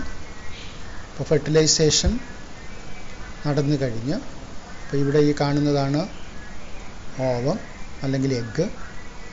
ഇത് സ്പേം സെൽസ്. ഫെർട്ടിലൈസ് ചെയ്യാൻ വേണ്ടി സ്പേം സെൽസ് എത്തുന്നു. അപ്പോൾ ഇവിടെ ഒന്നുകൂടെ പിക്ചറിലേക്ക് ശ്രദ്ധിക്കാം. ഓവറിയിൽ നിന്നും റിലീസ് ചെയ്യപ്പെടുന്ന ഓവം അത് ഫാലോപ്യൻ ട്യൂബിലൂടെ സഞ്ചരിച്ച് ഇവിടെ ആംബുലറി ഇസ്മിക് ജംഗ്ഷനിലെത്തുന്നു. അതേ സമയത്ത് തന്നെ സ്പേം സെൽസും ഇവിടെ എത്തുന്നു. ഫെർട്ടിലൈസേഷൻ നടക്കുന്നു. ഫെർട്ടിലൈസേഷൻ നടന്നു കഴിയുമ്പോൾ ഉണ്ടാകുന്ന സിംഗിൾ സെല്ല്, അതിനെ വിളിക്കുന്ന പേരാണ് സൈഗോട്ട് എന്ന് പറയുന്നു. ഈ സൈഗോട്ട് എടുത്ത് സെൽ ഡിവിഷന് വിധേയമാകുന്നു. അപ്പോൾ എംബ്രിയോയിൽ നടക്കുന്ന സെൽ ഡിവിഷനെ വിളിക്കുന്ന പേരാണ് ക്ലീവേജ്. ക്ലീവേജിൻ്റെ ഫലമായിട്ടുണ്ടാകുന്ന സെല്ലുകളെ വിളിക്കുന്ന പേരാണ് ബ്ലാസ്റ്റോമിയേഴ്സ്. പടത്തിൽ കാണുന്നത് ബ്ലാസ്റ്റോമിയേഴ്സ് ആണ്. 2 സെൽ സ്റ്റേജ് ബ്ലാസ്റ്റോമിയേഴ്സ്. 2 സെല്ല്, അടുത്ത 4 സെല്ലാകുന്നു, 8 സെല്ലാകുന്നു, 16 സെല്ലാകുന്നു. അപ്പോൾ 8 to 16 സെൽഡ് സ്റ്റേജ് വരുന്ന ബ്ലാസ്റ്റോമിയേഴ്സിനെ മറ്റൊരു പേരിൽ വിളിക്കും.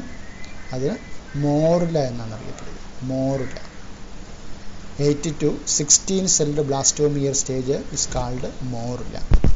അപ്പോൾ മോറുല വീണ്ടും ഡിവൈഡ് ചെയ്ത് അത് യൂട്രസിനകത്ത് ഇംപ്ലാന്റേഷൻ്റെ ഘട്ടം എത്തുമ്പോഴത്തേക്കും അത് അടുത്തൊരു സ്റ്റേജിലേക്ക് എത്തിയിട്ടുണ്ടാവും. ആ സ്റ്റേജിനെയാണ് ബ്ലാസ്റ്റോസിസ്റ്റ് എന്ന് വിളിക്കുന്നത്. പിക്ചറിൽ നോക്കിയാൽ അവിടെ കാണാം. അപ്പോൾ ബ്ലാസ്റ്റോസിസ്റ്റ് സ്റ്റേജിലാണ് ഇംപ്ലാന്റേഷൻ വിധേയമാകുന്നത്. അപ്പോൾ സൈഗോട്ടിൽ നടക്കുന്ന സെൽ ഡിവിഷനെ വിളിക്കുന്ന പേരാണ് ക്ലീവേജ്. ക്ലീവേജിൻ്റെ ഫലമായിട്ടുണ്ടാകുന്ന ഡോട്ടർ സെൽസിനെ വിളിക്കുന്ന പേരാണ് ബ്ലാസ്റ്റോമിയേഴ്സ്. അപ്പോൾ embryo with 8 to 16 blastomeres is called morula. Cell division continue ചെയ്തിട്ട് അടുത്തത് മാറുന്ന സ്ട്രക്ചറിനെ വിളിക്കുന്ന പേരാണ് ബ്ലാസ്റ്റോസിസ്റ്റ്. ഇവിടെ ബ്ലാസ്റ്റോസിസ്റ്റിൻ്റെ പടത്തിൽ ലെയേഴ്സ് ഇവിടെ മാർക്ക് ചെയ്തിട്ടുണ്ട്. ഇപ്പോൾ blastocyst, outer layer of blastocyst, അതിനെ വിളിക്കുന്ന പേരാണ് ട്രോഫോബ്ലാസ്റ്റ്. ഇന്നർ ലെയർ ഇവിടെ കുറേ സെല്ല് ഇവിടെ കാണാം. ഇന്നർ സെൽമാസ് അല്ലെങ്കിൽ സ്റ്റെം സെൽസ് എന്ന് വിളിക്കും. അപ്പോൾ ട്രോഫോബ്ലാസ്റ്റാണ് ബ്ലാസ്റ്റോസിസ്റ്റിൻ്റെ ഔട്ടർ ലെയർ. അതിൻ്റെ ഇന്നർ ലെയർ ഓഫ് സെൽസിനെ വിളിക്കുന്ന പേരാണ് ഇന്നർ സെൽമാസ്. അപ്പോൾ ഈ ട്രോഫോബ്ലാസ്റ്റ് ലെയർ അടുത്ത് ഡിഫറൻഷ്യേറ്റ് ചെയ്തിട്ട് അത് എൻഡോമെട്രിയത്തിൽ അറ്റാച്ച് ചെയ്യാൻ സഹായിക്കും. ഇതിനകത്തുള്ള ഈ ഇന്നർ സെൽ മാസാണ് പിന്നെ എംബ്രിയോ ആയിട്ട് മാറുന്നത്, കുഞ്ഞായിട്ട് മാറുന്നത്.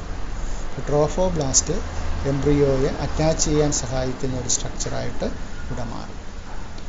The trophoblast layer gets attached to the endometrium and the inner cell mass gets differentiated as the embryo. After attachment, the uterine cells divide rapidly and covers the blastocyst. അപ്പോൾ ഇവിടെ implantation നടന്നു കഴിഞ്ഞാൽ ഇവിടെയുള്ള ഈ endometrial cells divide ചെയ്ത് ഈ ബ്ലാസ്റ്റോസിസ്റ്റിനെ അതിനകത്തേക്ക് അങ്ങാക്കും. Covers the blastocyst. അപ്പോൾ അങ്ങനെ വരുമ്പോൾ blastocyst becomes embedded in the endometrium. അപ്പോൾ ബ്ലാസ്റ്റോസിസ്റ്റ് ഈ എൻഡോമെട്രിയത്തിൽ അങ്ങ് പൂർണ്ണമായിട്ടും ഉറച്ചിരിക്കും. അപ്പോൾ ആ സ്റ്റേജിനെയാണ് ഇംപ്ലാന്റേഷൻ എന്ന് വിളിക്കുന്നത്. അപ്പോൾ ആ രീതിയിൽ ഇംപ്ലാന്റേഷൻ നടന്നാൽ മാത്രമേ അത് പ്രഗ്നൻസിയിലേക്ക് മാറുകയുള്ളൂ. അപ്പോൾ ഇതിന് ഏറ്റവും അത്യാവശ്യമായിട്ടുള്ള ഒരു ഹോർമോണാണ് കോർപ്പസ് ലൂട്ടിയം സെക്രീറ്റ് ചെയ്യുന്ന പ്രോജസ്ട്രോൺ എന്ന് പറയുന്ന ഹോർമോൺ. ഇംപ്ലാന്റേഷൻ നടക്കണമെന്നുണ്ടെങ്കിൽ ഈ എൻഡോമെട്രിയൽ സെൽസ് ഈ ബ്ലാസ്റ്റോസിസ്റ്റിൻ്റെ പുറത്തുകൂടെ ഡിവൈഡ് ചെയ്ത് ഇതിനെ കവർ ചെയ്ത് അതവിടെ പിടിച്ചു വയ്ക്കണം. അപ്പോൾ അങ്ങനെ ഒരു സ്ട്രോങ് ആയിട്ട് അവിടെ പിടിച്ചു വയ്ക്കുന്ന ആ പ്രോസസ്സാണ് ഇംപ്ലാന്റേഷൻ എന്ന് പറയുന്നത്. അപ്പോൾ ആ രീതിയിൽ ഇംപ്ലാന്റേഷൻ നടക്കുമ്പോഴാണ് അത് പ്രഗ്നൻസിയിലേക്ക് നയിക്കുന്നത്. അപ്പോൾ ആ സ്റ്റേജസ് നമുക്കൊന്നുകൂടെ പറയാം. ഒന്ന് cleavage. Cleavage is the repeated mitotic division of the zygote. സൈഗോട്ടിൽ നടക്കുന്ന സെൽ ഡിവിഷനെ വിളിക്കുന്ന പേരാണ് cleavage. Blastomeres. Blastomeres are the cells formed during cleavage. ക്ലീവേജിൻ്റെ ഫലമായിട്ടുണ്ടാകുന്ന സെല്ലുകളാണ് blastomeres. Morula. The embryo with 8 to 16 celled stage is called morula. Trophoblast, outer layer of blastocyst. Inner cell mass, inner group of cells attached to the trophoblast. അപ്പോൾ ഈ ടേംസുകൾ പ്രത്യേകം ഓർമ്മിക്കുക. Cleavage, blastomeres, morula, trophoblast, inner cell mass. അപ്പോൾ cell ഡിവിഷനാണ് cleavage. അതിൻ്റെ ഫലമായിട്ടുണ്ടാകുന്ന സെല്ലാണ് ബ്ലാസ്റ്റോമിയേഴ്സ്. 8 to 16 celled സ്റ്റേജാണ് മോറുല. ബ്ലാസ്റ്റോസിസ്റ്റിൻ്റെ ഔട്ടർ ലെയറാണ് ട്രോഫോബ്ലാസ്റ്റ്. ഇന്നർ കാണുന്ന ഗ്രൂപ്പ് ഓഫ് സെൽസ് ആണ് ഇന്നർ സെൽ മാസ് എന്ന് പറയുന്നത്. അപ്പോൾ ഈ ഇന്നർ സെൽ മാസ് ആണ് പിന്നീട് എംബ്രിയോ ആയിട്ട് മാറുന്നത്. ഇനി അടുത്തത് നമുക്ക് അടുത്ത ഡെവലപ്മെൻറ്റൽ ഘട്ടത്തിലേക്ക് നോക്കാം. Pregnancy and embryonic development. അപ്പോൾ എൻഡോമെട്രിയത്തിൽ ഈ ബ്ലാസ്റ്റോസിസ്റ്റ് നന്നായിട്ട് പിടിച്ചിരുന്ന് കഴിഞ്ഞാൽ അല്ലെങ്കിൽ ഇംപ്ലാന്റേഷൻ നടന്നു കഴിഞ്ഞാൽ അത് പ്രഗ്നൻസിയിലേക്ക് ലീഡ് ചെയ്യുമെന്ന് പറഞ്ഞു. അപ്പോൾ അങ്ങനെ പ്രഗ്നൻസിയിലേക്ക് ലീഡ് ചെയ്ത് കഴിഞ്ഞാൽ പിന്നെ അടുത്തുണ്ടാകുന്ന മാറ്റങ്ങളെക്കുറിച്ചാണ് നമ്മൾ ഇതിൽ ഡിസ്കസ് ചെയ്യുന്നത്. അപ്പോൾ അത് കഴിയുമ്പോഴത്തേക്കും ഇവിടെ ഒരു എംബ്രിയോണിക് ലെയേഴ്സ് ഇവിടെ മെംബ്രെയിൻസ് ഇവിടെ ഫോം ചെയ്യുന്നുണ്ട്. എംബ്രിയോയെ കവർ ചെയ്തുകൊണ്ട് ഇവിടെ ഇങ്ങനെ ഒരു ആംനിയോൺ എന്ന് പറയുന്ന ഒരു ആംനിയോൺ എന്ന് പറയുന്ന ഒരു എംബ്രിയോണിക് മെംബ്രെയിൻ ഉണ്ടാവും. അതുപോലെ ഇതാ ഇവിടെ യോക്സാക്ക് എന്ന് പറയുന്ന ഒരു മെംബ്രെയിൻ ഉണ്ടാവും. അതുപോലെ തന്നെ ഇവിടെ കോറിയോൺ എന്ന് പറയുന്നൊരു മെംബ്രെയിൻ. അപ്പോൾ ഇവിടെ ഹ്യൂമൻ ബീയിങ്സിനെ സംബന്ധിച്ചിടത്തോളം ഈ ഇംപ്ലാന്റേഷൻ നടക്കുന്ന സ്ഥലത്ത് നിന്നും പിന്നെ അങ്ങോട്ട് ഫിംഗർ ലൈക്ക് പ്രൊജക്ഷൻസ് ട്രോഫോബ്ലാസ്റ്റിൽ ഡെവലപ്പ് ചെയ്യും. അതിനെ വിളിക്കുന്ന പേരാണ് കോറിയോണിക് വില്ലൈ. അപ്പോൾ വില്ലൈ എന്ന് പറയുന്ന സ്ട്രക്ചർ നിങ്ങൾ കേട്ടിട്ടുണ്ടാവും, ഇൻഡസ്റ്റൈനകത്തുള്ള വില്ലൈ.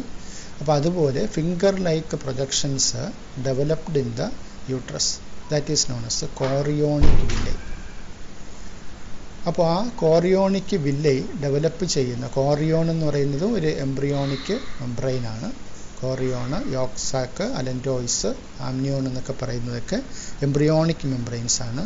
ആംനിയോൺ എന്ന് പറയുന്ന ഒരു ഫ്ലൂയിഡിനകത്താണ് ഇവിടെ എംബ്രിയോ കിടക്കുന്നത്. ആംനിയോൺ എന്ന് പറഞ്ഞ ഫ്ലൂയിഡിനകത്ത്.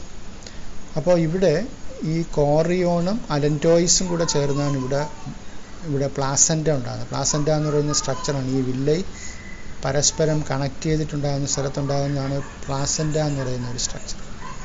അപ്പോൾ അതാണ് ഇവിടെ പ്ലാസെൻ്റൽ വില്ലൈ എന്നിവിടെ അടയാളപ്പെടുത്തിയിട്ടുള്ളത്.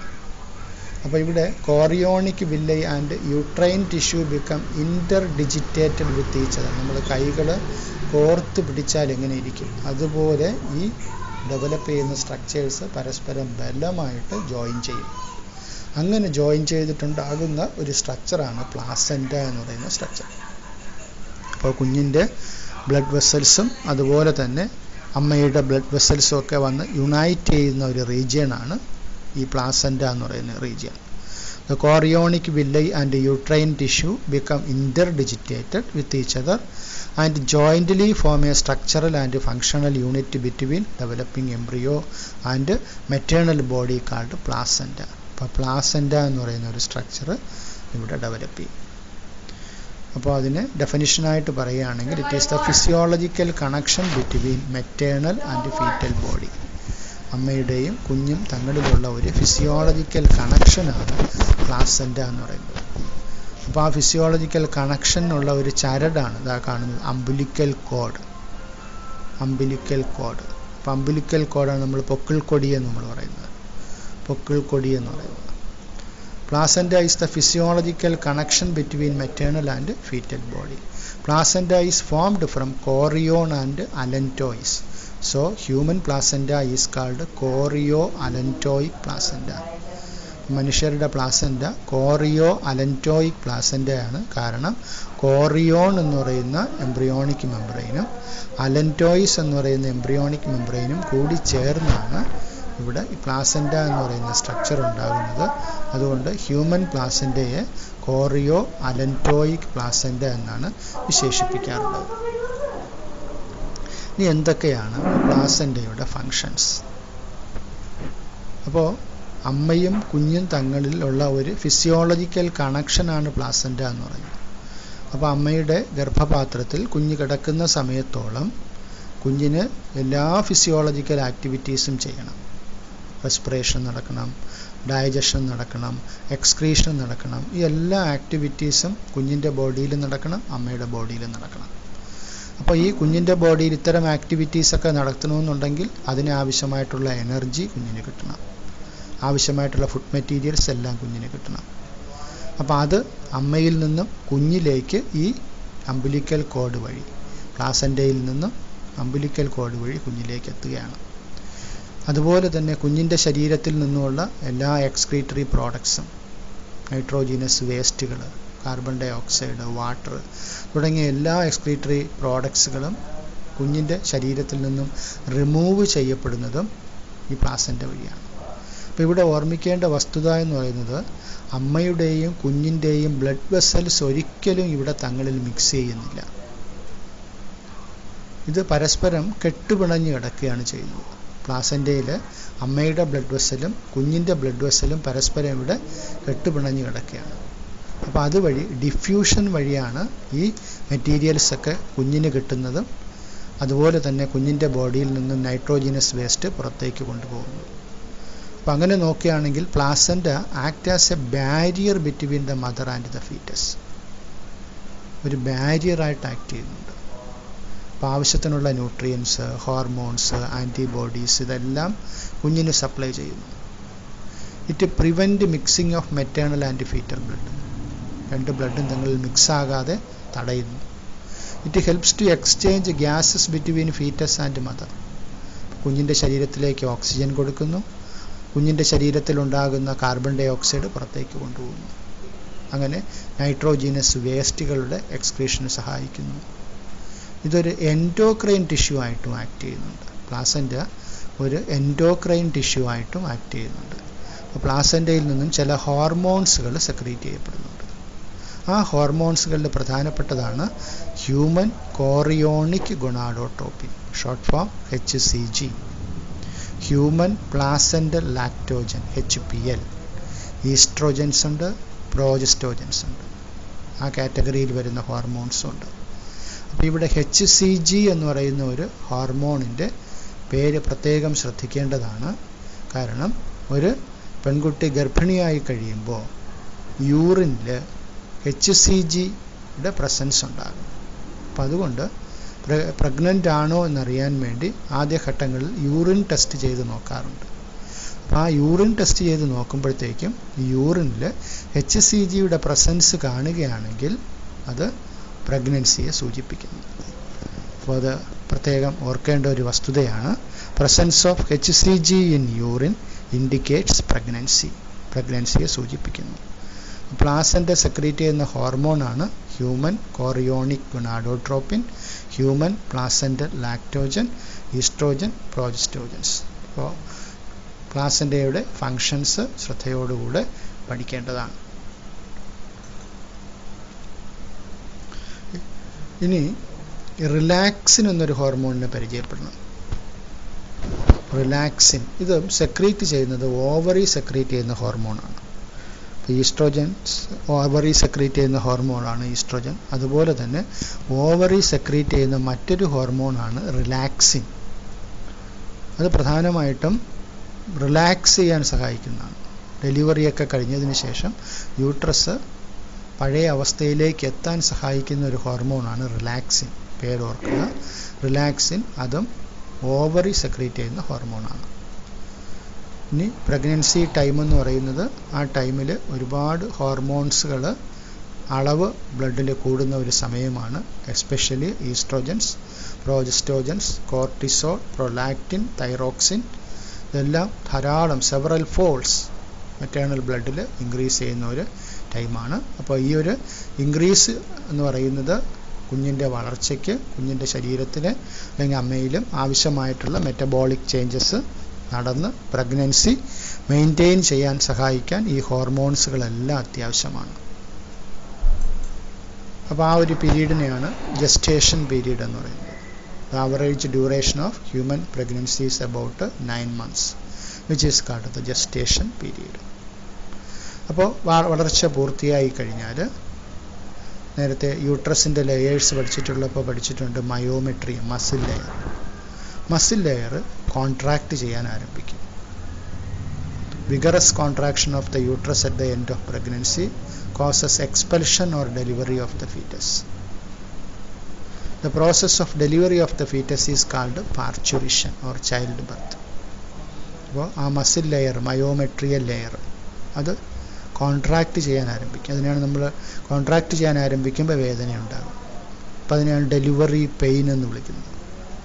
അപ്പോൾ അതിന് ആ മസിൽസിനെ കോൺട്രാക്റ്റ് ചെയ്യുമ്പോൾ ഉണ്ടാകുന്ന ആ റിഫ്ലക്സിനെയാണ് ഫീറ്റൽ ഇജക്ഷൻ റിഫ്ലക്സ് എന്ന് വിളിക്കുന്നത്. Fetal ejection reflex. ആ റിഫ്ലക്സ് ഉണ്ടാക്കുന്ന ഹോർമോണിൻ്റെ പേര് ഇവിടെ ഓർമ്മിക്കണം, ഓക്സിടോക്സിൻ. ഓക്സിടോസിൻ എന്ന് പറയുന്ന ഹോർമോണാണ് ഡെലിവറി പെയിൻ ഉണ്ടാക്കുന്ന ഹോർമോൺ. അപ്പോൾ പ്രഗ്നൻസി പീരീഡ് പൂർത്തിയായ ഒരു ലേഡിക്ക് ഡെലിവറി പെയിൻ ഉണ്ടാകുന്നില്ല എങ്കിൽ ഡോക്ടേഴ്സ് ഇഞ്ചക്റ്റ് ചെയ്യുന്ന മെഡിസിൻ എന്തായിരിക്കും? ഒരു ഹോർമോൺ ഡോക്ടർ ഇഞ്ചക്റ്റ് ചെയ്തു, എന്താണ് ആ ഹോർമോണിൻ്റെ പേര് എന്ന് ചോദിച്ചാൽ അവിടെ ഈ പേര് ഓർമ്മിക്കുക, ഓക്സിടോസിൻ എന്ന് പറയുന്ന ഹോർമോണാണ്. ഹൈപ്പോതലാമസ് സെക്രീറ്റ് ചെയ്യുന്ന ഹോർമോണാണ് ഓക്സിടോസിനും വാസോപ്രസിനും. അപ്പോൾ അതിൽ ഈ ഓക്സിടോസിൻ എന്ന് പറയുന്ന ഹോർമോണാണ് ഈ ഫീറ്റൽ ഇജക്ഷൻ റിഫ്ലക്സ് ഉണ്ടാക്കുന്ന ഹോർമോൺ. ഫീറ്റൽ ഇജക്ഷൻ റിഫ്ലക്സ് ഉണ്ടാക്കുന്ന ഹോർമോൺ. അപ്പോൾ ആ റിഫ്ലക്സ് കൂടിക്കൂടി വന്നിട്ട് കുഞ്ഞ് ആദ്യം പുറത്തേക്ക് വരുന്നത് കുഞ്ഞിൻ്റെ തലയാണ് ആദ്യം പുറത്തേക്ക് വരുന്ന ഭാഗം എന്ന് പറയുന്നത്. That leads to the expulsion of the baby out of the uterus through the birth canal. Parturition, ആ പ്രോസസ്സിനെ നമ്മൾ വിളിക്കുന്ന പേരാണ് പാർച്ചുറിഷൻ. അപ്പോൾ പാർച്ചുറിഷൻ നടന്നു കഴിഞ്ഞാൽ ഉടൻ തന്നെ ഒരു സെക്കൻഡ് കോൺട്രാക്ഷൻ നടന്നിട്ട് പ്ലാസൻ്റയും പുറത്തേക്ക് വരും. Soon after the infant is delivered, the placenta is also expelled out of the uterus. യൂട്രസിൽ നിന്ന് പ്ലാസൻ്റയും പുറത്തേക്ക് വരും.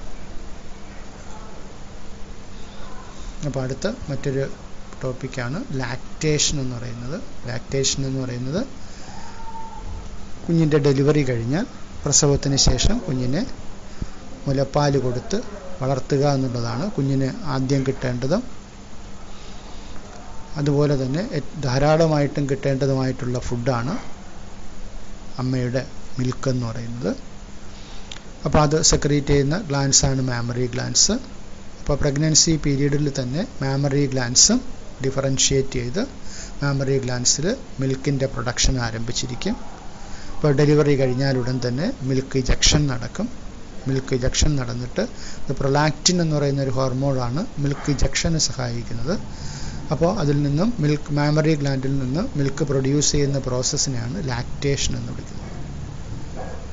അപ്പോൾ ഡെലിവറി കഴിഞ്ഞതിന് ശേഷം ഫസ്റ്റിൽ പ്രൊഡ്യൂസ് ചെയ്യുന്ന മിൽക്ക്, അതിനൊരു പേരുണ്ട്, ദാറ്റ് ഈസ് കൊളസ്ട്രം. പ്രത്യേകം ശ്രദ്ധിക്കേണ്ട ഒരു പേരാണ് കൊളസ്ട്രം. അപ്പോൾ ഈ മിൽക്കിൽ ധാരാളം ആൻറ്റിബോഡീസ് ഉണ്ടാകും. രോഗപ്രതിരോധ ശേഷി കുഞ്ഞിന് കിട്ടാൻ ഏറ്റവും അത്യാവശ്യമായിട്ടുള്ള ഒരുപാട് ആൻറ്റിബോഡീസ് അടങ്ങിയിട്ടുള്ള മിൽക്കാണ് കൊളസ്ട്രം.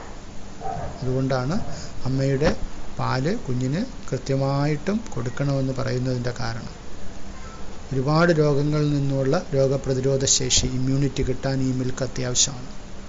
ആ മിൽക്കിനെ വിളിക്കുന്ന പേരാണ് കൊളസ്ട്രം. അപ്പോൾ ഓർമ്മിക്കുക, കൊളസ്ട്രത്തിൻ്റെ പ്രാധാന്യമൊക്കെ എക്സാമിന് ക്വസ്റ്റ്യനായിട്ട് ചോദിക്കുന്നതാണ്. which contains several antibodies absolutely essential to develop resistance for the newborn babies. Breastfeeding during the initial period of infant growth is recommended by doctors for bringing up a healthy baby. അപ്പോൾ ഇത് breast ഫീഡിങ്ങിൻ്റെ പ്രാധാന്യം ഇവിടെ പ്രത്യേകം ശ്രദ്ധിക്കുക.